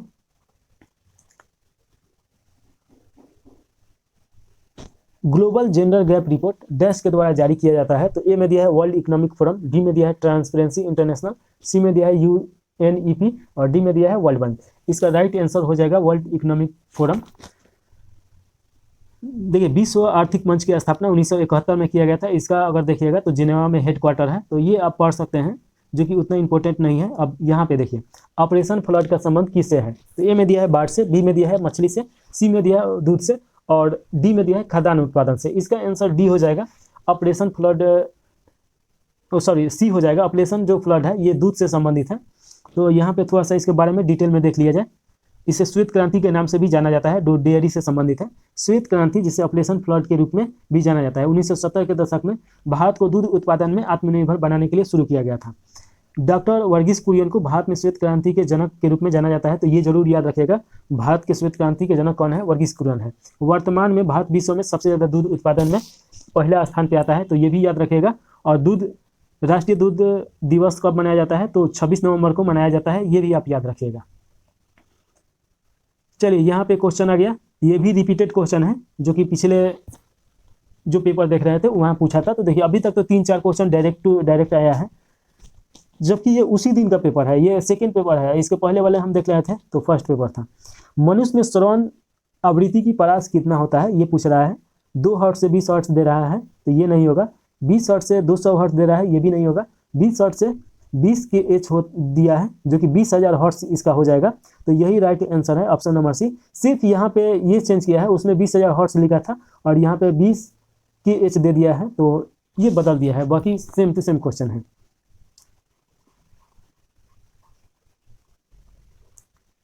यहाँ पे भी डिटेल में दिया है जो कि हम लोग उसमें इसका सभी पढ़े थे, तो इसीलिए यहाँ पे हम इसको नहीं पढ़ाएंगे। आप PDF डाउनलोड करके देख सकते हैं। यहाँ पे मैथ का क्वेश्चन है। रोहन 25 रुपये वास्तविक मूल्य के 450 शेयर समतुल्य मूल्य पर खरीदता है। यदि वह वर्ष के अंत में 675 लाभांश प्राप्त करता है तो लाभ की दर क्या होगा। ए में दिया है 4%, बी में दिया है 5%, सी में दिया है 5.5 और डी में दिया है 6%। इसका राइट आंसर 6 हो जाएगा। और यहाँ पे इसको बना भी दिया है, तो यहाँ पे ज़रूर आप देख लीजिए, ये आप खुद बना लीजिए। चलिए 83 नंबर क्वेश्चन देखिए। सबसे अधिक प्रयोग करने वाली ज्वर रोधी दवा है, यानी कि बुखार की दवा कौन सा है। ए में दिया है सैलिसिलिक अम्ल, बी में दिया है फिनेसिटोन और सी में दिया है पैरासीटामोल और डी में दिया है एस्प्रिन। तो ये तो जनरल सब कोई जानता है कि बुखार की दवाई पैरासीटामोल बहुत ज़्यादा उपयोग होता है। तो ये देख लीजिए, पैरासीटामोल के बारे में दिया है, सबसे अधिक इसका उपयोग किया जाता है बुखार में। फेनेसिटी तथा एस्प्रिन भी ज्वर रोधी या पीड़ाहारी दवा है, यानी कि जब शरीर दर्द करेगा और बुखार रहेगा तो उसमें ये काम करेगा। औषधि ड्रग का अनुद्रव्यमान 100 से 500 होता है।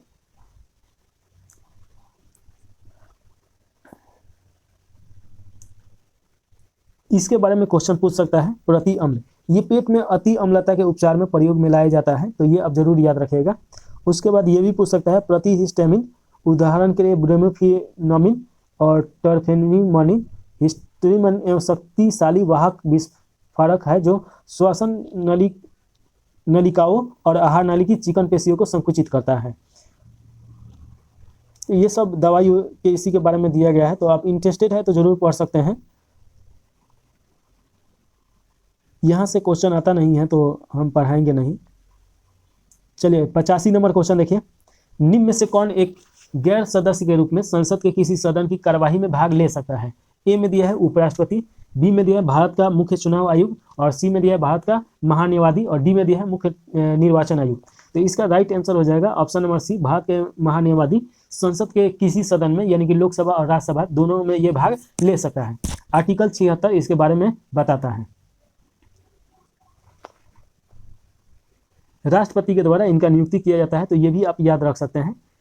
यहाँ पे इनके शक्ति के बारे में दिया गया है, तो थोड़ा सा देख लिया जाए तो देखिए, भारत की किसी भी अदालत में सुनवाई का अधिकार रखता है, संसद के दोनों सदनों एवं समितियों में जा सकता है, मतदान देने का अधिकार नहीं होता है, महान्यायवादी को संसदीय विशेषाधिकार, सांसदों को मिलने वाले सारे अधिकार मिलते हैं। कार्यकाल की समाप्ति राष्ट्रपति द्वारा हटाए जाने पर किया जा सकता है, राष्ट्रपति को त्यागपद दे के भी ये हट सकता है और सरकार द्वारा त्यागपद देने पर भी, तो ये तीनों प्रकार से हटाया जा सकता है। चलिए यहाँ पे क्वेश्चन है, मिलान करना है। तो ए में दिया है कालीबंगा, बी में दिया है सुरकोटदा और डी में दिया है कोटदीजी और डी में दिया है बनावली, सी में दिया है कोटदीजी। तो ये तो बहुत आसान है, कौन कहाँ पे है मिलान करना है। तो देखिए इसका कालीबंगा जो है ये राजस्थान में है, तो ये आप राजस्थान में मिला दीजिए। उसके बाद अगर देखिएगा कि सुरकोटदा ये आपका हरियाणा में पड़ेगा, तो इसको हरियाणा में मिला दीजिए। और कोटदीजी का बात किया जाए तो ये पड़ता है सिंध में, यानी कि ये पाकिस्तान में है, तो ये यहाँ पे मिला दीजिए। बनावली भुज, यानी कि ये आपका बनावली कच्छ के रन में गुजरात में पड़ेगा, तो इसको यहाँ पे मिला दीजिए। इस प्रकार आप मिलाइएगा तो यहाँ option number D right answer हो जाएगा। हालांकि यहाँ इसके बारे में दे भी दिया गया है, तो ये आप यहाँ पढ़ सकते हैं, थोड़ा सा अच्छा खासा दिया है, चलिए इसके बारे में पढ़िए लिया जाए। तो देखिए कालीबंगा राजस्थान, तो ये तो हम बता दिए। कालीबंगा राजस्थान के हनुमानगढ़ जिले में घग्गर नदी के तट पर स्थित है। कालीबंगा का शब्द है काले चूड़ी से संबंधित है। इसकी खोज 1951 में अमलानाथ घोष के द्वारा किया गया था। 1961 में बीपी लाल और के थापर निर्देशक में व्यापक खुदाई की गई। यहाँ से जुते हुए खेत, सिलबट्टा, सूती कपड़े की छाप, बेलनाकार मुहर और का साक्ष्य मिलता है। उसके बाद देखिए सुरकोटदा, ये गुजरात में स्थित है। सभी हड़प्पा कालीन सभ्यता है उससे संबंधित शहर है। इसका खोज 1964 में हुआ, जो कि जगपति जोशी ने किया था। यहाँ से घोड़े की अस्थियां एवं विशेष प्रकार की कब्रिस्तान मिला है। तो ये आप जरूर याद रखिएगा, ये क्वेश्चन बार बार आता है कि घोड़े की अस्थि कहाँ से मिला है, तो सुरकोर्ता से मिला है। कोट दीजिए, यह सिंधु सभ्यता का स्थल है जो वर्तमान में पाकिस्तान के खैरमपुर में स्थित है। इसका देखिएगा 1955 में फजल अहमद खान के द्वारा खोज किया गया है। यहाँ मिट्टी के बर्तन प्राप्त हुआ है। बनावली ये हरियाणा में है, फतेहाबाद जिले में स्थित है। इसका नाम है बनावली और यहाँ पे जितना चीज़ देखिएगा सब टूटा फूटा मिला है। यहाँ से देखिएगा कि हल की आकृति, उसके बाद मिट्टी के खिलौने, जौ, तांबे की वनागरा, यानी वनागरा का मतलब क्या हो गया कि तांबे का ढेर मिला है। सिंधु स्थल यहाँ पे दिया, स्थल, नदी के नाम, उत्खनन और वर्तमान स्थिति दिया है। तो इसके बारे में थोड़ा सा देखिए लिया जाए तो देखिए, हड़प्पा जो रावी नदी पे है, दयाराम साहनी के द्वारा खोज किया गया था और ये पाकिस्तान के गुमटी जिला में है। मोहनजोदारो जो कि सिंध नदी के तट के किनारे है, राखल दास बनर्जी के द्वारा 1922 में खोजा गया था, सिंधु प्रांत में यानी पाकिस्तान में है। लोथन ये उगवा दिया है, उगवा नहीं होगा, भोगवा नदी हो जाएगा, तो भोगवा नदी के तट पे है, तो ये आप जरूर याद रखिएगा, इससे सुधार दीजिएगा आप। उसके बाद SR राव इसके खोजकर्ता हैं, गुजरात का अहमदाबाद जिला में ये स्थित है। आलमगीरपुर जो कि हिडन नदी जो कि अब लुप्त हो चुका है, यज्ञदत्त शर्मा के द्वारा खोजा गया था और ये मेरठ में है जो कि आपका यूपी में पड़ेगा। अब थोड़ा सा इसके बारे में हम और बता देते हैं कि देखिए, मान लीजिए कि ये आपका चौहदी हो गया, तो जो आलमगीरपुर है ये पूरब का चौहदी बताता है जो हड़प्पा सभ्यता है। और इसका चौहदी का बात किया जाए तो यहाँ पे है चिनाब नदी जिसको मांडो के नाम से जाना जाता है। इधर देखिएगा दाइमाबाद, इस पाकिस्तान में पड़ेगा, सुदकोटा। तो ये चारों चौहदी का नाम है। चलिए इसके बाद देखिए चन्हू दरो जो सिंध में पड़ता है, ऑनेस्ट मैंक के द्वारा खोज किया गया है, ये भी पाकिस्तान में पड़ेगा। इसके बाद हम लोग देखेंगे 87 नंबर क्वेश्चन पूछ रहा है, गंगा डेल्टा का सबसे उत्तरी बिंदु कौन सा है। तो ए में दिया है नामचा बरुआ, बी में दिया है फरक्का, सी में दिया है कोलकाता, डी में दिया है ढाका। इसका राइट आंसर हो जाएगा फरक्का हो जाएगा, जो कि आप देखिएगा पटना में पड़ेगा। यहाँ पे डेल्टा का उत्तरी बिंदु फरक्का है, ये दिया गया है, फरक्का कितना अक्षांश पे है, तो ये तो अभी तक क्वेश्चन नहीं पूछा है, आप इसे देख सकते हैं अगर इंटरेस्टेड है तो। चलिए इसके बाद देखिए, सामान्य दृष्टि के व्यक्ति के लिए नेत्र का निकटतम बिंदु कितना होता है, तो ये 25 सेंटीमीटर होता है, जो सभी को पता होना चाहिए। और दूर का बात किया जाए तो अनंत होता है। तो ए में दिया है 10 मीटर, और बी में दिया है 15 मीटर, सी में दिया है 20 मीटर, ऑप्शन डी में दिया है 25 मीटर, जो कि राइट आंसर है। थोड़ा सा यहाँ पे देख लिया जाए, दूरदृष्टि दोष, यानी कि जब दूर के वस्तु साफ दिखाई दे और नजदीक का वस्तु कम दिखाई दे तो उसे बोला जाता है दूरदृष्टि दोष। इसके पास की स्थित वस्तुओं का प्रतिबिंब दृष्टि पटल के पीछे बनता है, अतः पास की वस्तुएं स्पष्ट दिखाई नहीं देती हैं, जबकि दूर की वस्तुएं स्पष्ट दिखाई देती हैं। इसका निवारण या इलाज किया जाता है उत्तर लेंस लगा के, जिसे अभी सारी लेंस के नाम से भी जाना जाता है। उसके बाद देखिए निकट दृष्टि दोष, तो इसमें क्या होगा कि निकट की वस्तु जो होगा वो अच्छा से दिखाई देगा और दूर का वस्तु दिखाई नहीं देगा, धुंधला दिखाई देगा। इसे इंग्लिश में मायोपिया के नाम से जाना जाता है। इसमें दूर की वस्तुएं प्रतिबिंब दृष्टि पटल के पहले भाग में बनता है, अतः दूर की वस्तुएं स्पष्ट दिखाई देती है, जबकि नजदीक की वस्तुएं अस्पष्ट दिखाई देती है। इसका निवारण अवतल लेंस यानी कि अपसारी लेंस के द्वारा किया जाता है। चलिए 87 के बाद अच्छा और भी दिया है जरा दूरदृष्टि दोष। तो इसका देखिएगा कि इसमें क्या होता है कि नजदीक और दूर दोनों का स्थिति खराब होता है, यानी दोनों धुंधला दिखाई देता है। तो इसका निवारण द्विफोकस चश्मा लगा के किया जाता है, यानी कि ऊपर आपका लग जाएगा उत्तल और नीचे लग जाएगा अवतल लेंस। अबिंदुकता, आंखों की वक्रता की सममिति में कमी होने पर यह दोष उत्पन्न होता है। इसके निवारण हेतु बेलनाकार लेंस लगाया जाता है, तो ये आप जरूर याद रखिएगा, यहाँ से क्वेश्चन बार बार आता है। चलिए इसके बाद क्वेश्चन दिया है 89 नंबर, पूर्वी द्वीप समूह की खोज किस पुर्तगाली नाविक ने किया था। ए में दिया है अमेरिगो, बी में दिया है वास्को डी गामा, और सी में दिया है मार्को पोलो, और डी में दिया है कोलंबस। तो इसका आंसर हो जाएगा Vasco da Gama, option number B इसका राइट आंसर है। कोलंबस अमेरिका को खोजा था। चलिए इसके बारे में दिया है तो यही दिया है, वास्को डी गामा 17 मई 1914 को भारत के कालीकट तट के नज़दीक उतरता है। उस समय जमोरिन वहाँ का शासक रहता है, और फिर इसके बाद देखिएगा कि दोबारा जब ये आता है तो 1502 ईस्वी में आता है। उसके बाद एक और क्वेश्चन पूछता है कि गुजरात या दक्षिण भारत में से घुमाने वाला कौन था व्यापारी। तो ये अब्दुल्ला नाम का एक व्यापारी रहता है जो इसको लेके जाता है।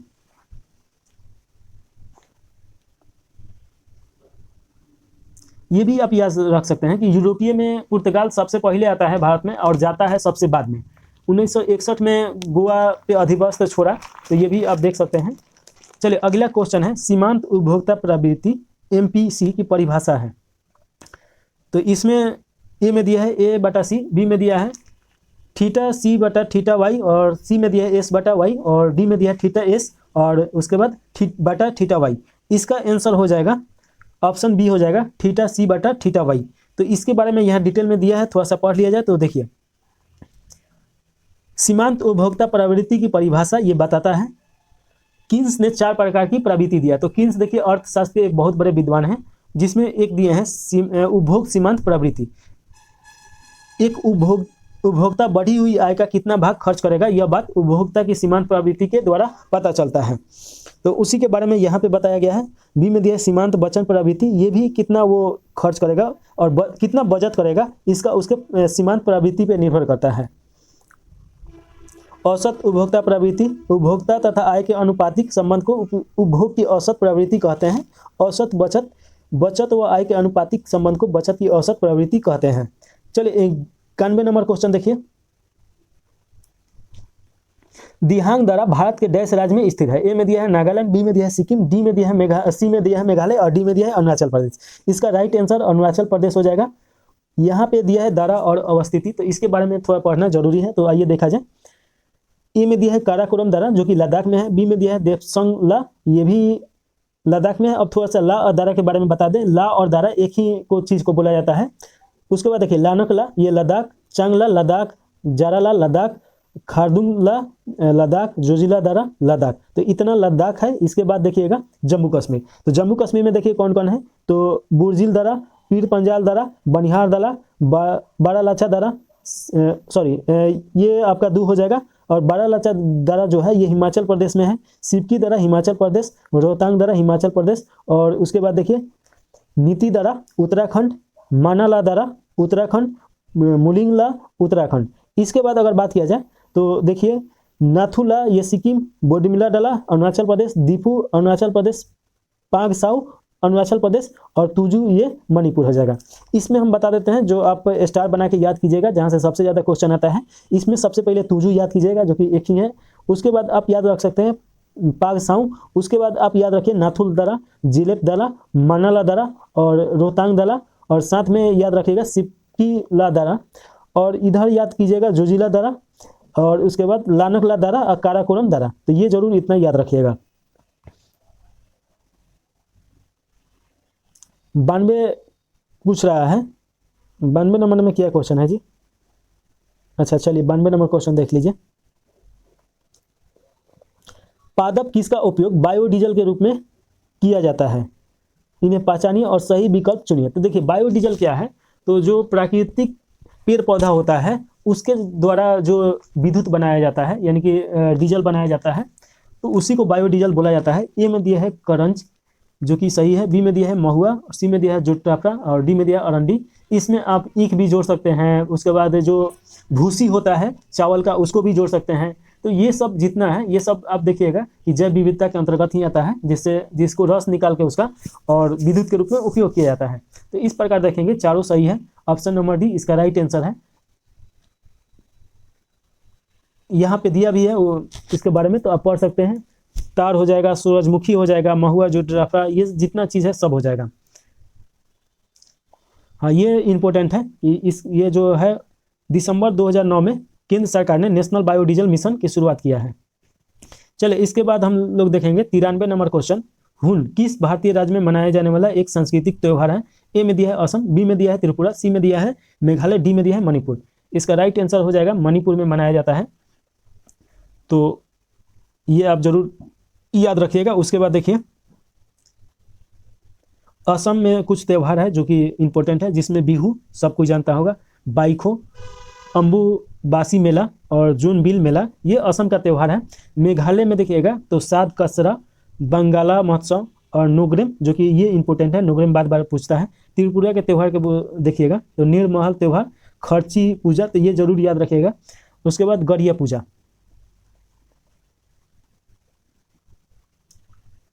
चलिए अगला क्वेश्चन पूछ रहा है, एक पूर्ण प्रतिस्पर्धा बाजार में निम्नलिखित विशेषताएं हैं। ए में दिया है बाजार में बड़ी संख्या में खरीदार और विक्रेता शामिल है, दूसरका में दिया है सभी फर्म समरूप वस्तुएं बनाती है। तीसरका में दिया है प्रत्येक खरीदार और विक्रेता एक मूल्य लेने वाला है।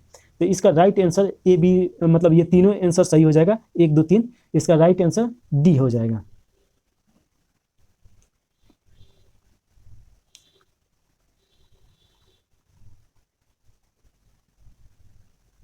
अच्छा, ये नीचे 95 नंबर एक क्वेश्चन भी है।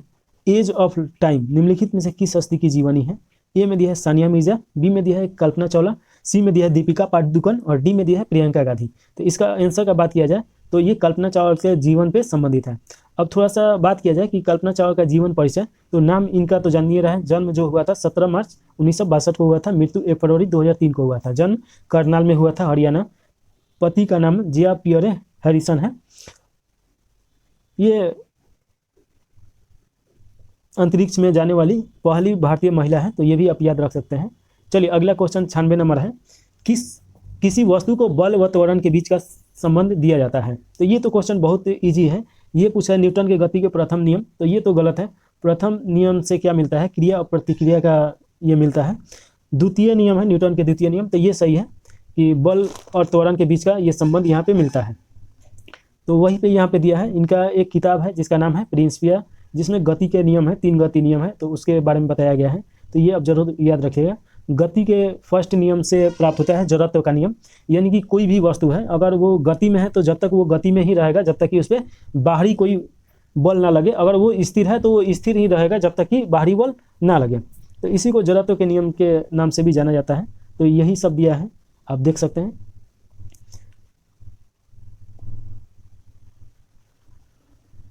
तृतीय जो नियम है ये क्रिया प्रतिक्रिया का नियम बताता है, यानी कि कोई भी क्रिया होगा तो उसका प्रतिक्रिया जरूर होगा। जैसे कि बंदूक आप छोड़ते हैं तो पीछे की तरफ ढकेलता है, तो ये क्या हो गया? क्रिया का प्रतिक्रिया हो गया। रॉकेट जब छोड़ा जाता है तो नीचे देखिए गैस बहुत सारा निकलता है, तो ये भी हो गया। नाव पर से आप जब जल में छलांग लगाइएगा तब भी देखिएगा कि वो नाव पीछे की तरफ जाएगा। और साथ में अगर नाव चला रहे हैं तो चप्पू जो होता है उससे जब पानी में घुमाइएगा तब नाव गति में जाता है। भार का अनुभव जो करते हैं वो भी प्रतिक्रिया का बल ही है। चलिए 97 नंबर क्वेश्चन है। दुर्गावती जलप्रपात बिहार के डैश जिले में स्थित है? ए में दिया रहा है औरंगाबाद, बी में दिया रहा है कैमूर, सी में दिया है बक्सर और डी में दिया है भोजपुर। तो इसका आंसर बी हो जाएगा, ये कैमूर में है। तो ये आप जरूर याद रखिएगा। बिहार के प्रमुख जलप्रपात, तो इसको देख लिया जाए तो ए में देखिए कर्मनाशा जलप्रपात जो कि बक्सर में है, बी में दिया है धुआंधार कुंड, ये सासाराम में पड़ेगा, और तीसरका में दिया है झंझर कुंड जलप्रपात, ये भी सासाराम में है। इसके बाद दिया है कोकलक जलप्रपात, ये नवादा में पड़ता है। जी और कुंड ये भी भोजपुर में पड़ता है, और तेहर कुंड ये दिया है कैमूर में पड़ता है। चलिए इसके बाद 98 नंबर क्वेश्चन दिया है। ये मैथ का क्वेश्चन है। एक खाली टैंक में 6 घंटे, मैथ का क्वेश्चन है, आप बना लीजिएगा देख के। चलिए 99 नंबर क्वेश्चन है। दवाओं के आयात, नई दवाओं की मंजूरी और क्लिनिक परीक्षणों पर नियंत्रण कौन रखता है? नियंत्रण तो ए में दिया है आईसीसी, तो आईसीसी तो होगा नहीं, है तो क्रिकेट का हो जाएगा। ISSDA और दिया है इसके बाद CDSEO, उसके बाद दे रहा है FSSAI। तो इसका आंसर देख लिया जाए, इसका आंसर हो जाएगा सी दे रहा है, यानी कि SDACO केंद्रीय औषधि मानक नियंत्रण संगठन इसका हो जाएगा। ये 1940 के अनुबंध एवं उसके अंतर्गत बने नियमों के अंतर्गत विनियमित किया जाता है। तो समझिए कि ये कानून आज़ादी के पहले का ही, इसको बदल देना चाहिए। ये सब इसी के बारे में दिया गया है। चलिए आज का लास्ट क्वेश्चन है। निम्न में से कौन सा क्षेत्र सार्वजनिक क्षेत्र का उदाहरण है? रेलवे, टिस्को, रिलायंस इंडस्ट्री और हिंदुस्तान यूनिलीवर। तो देखिए रिलायंस हो गया, हिंदुस्तान यूनिलीवर हो गया, टिस्को हो गया, ये तो निजी क्षेत्र का है, इसका तो मालिक होता है लोग, ये सरकार का नहीं होता है। और जो सरकार का है जैसे रेलवे, तो ये सार्वजनिक हो गया, ये सभी के लिए एक जैसा है। अब मान लीजिए एक जो टिकट है तो वो सभी के लिए समान ही रहेगा, जो भी सुविधा है सभी के लिए समान रहेगा।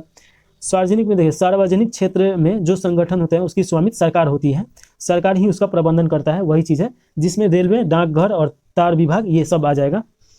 और निजी क्षेत्र की कंपनियां जो सरकार के स्वामित्व में नहीं आता है उसका कोई निजी मालिक होता है। तो इस प्रकार देखिएगा कि आज का जो ये हम लोग देख रहे थे लोग, तो ये टेस्ट यहीं पे समाप्त हो रहा है। इसका PDF आप डिस्क्रिप्शन बॉक्स में जाके या GK प्लान सर्च कीजिएगा तो वहाँ से आप डाउनलोड कर सकते हैं टेलीग्राम चैनल से जुड़ के। तो इस प्रकार इसको यहीं पे समाप्त कर दिया जाए। समाप्त करने से पहले एक ज़रूर आप सलाह दीजिए कि जैसे इसमें हम डिटेल में पढ़ाए हैं, लेकिन ये वीडियो बहुत बड़ा हो गया होगा, ये 2 घंटा से ऊपर का वीडियो हो गया होगा जहाँ तक हमको लग रहा है। तो अगर आप कहिएगा तो ऐसे डिटेल में पढ़ाएंगे, और नहीं तो 1 घंटा 45 मिनट में ख़त्म कर देंगे सिर्फ क्वेश्चन आंसर करके। तो ये ज़रूर आप बताइए कि क्वेश्चन आंसर सिर्फ किया जाए या डिटेल में पढ़ाया जाए, ताकि हम उसी आधार पर आपको टेस्ट करवाएँ। क्योंकि कुछ लोग बोल रहे हैं कि आप जल्दी ख़त्म कीजिए, 15 से 20 मिनट बता रहे हैं लोग, तो 15 से 20 मिनट में अगर पढ़ भी रहे हैं ऐसे, तब भी उससे ज़्यादा हो जाएगा। आप स्पीड करके देख सकते हैं, इसमें सुविधा दिया रहता है। चलिए इस प्रकार इसको यहीं पे समाप्त कर दिया जाए। जय हिंद।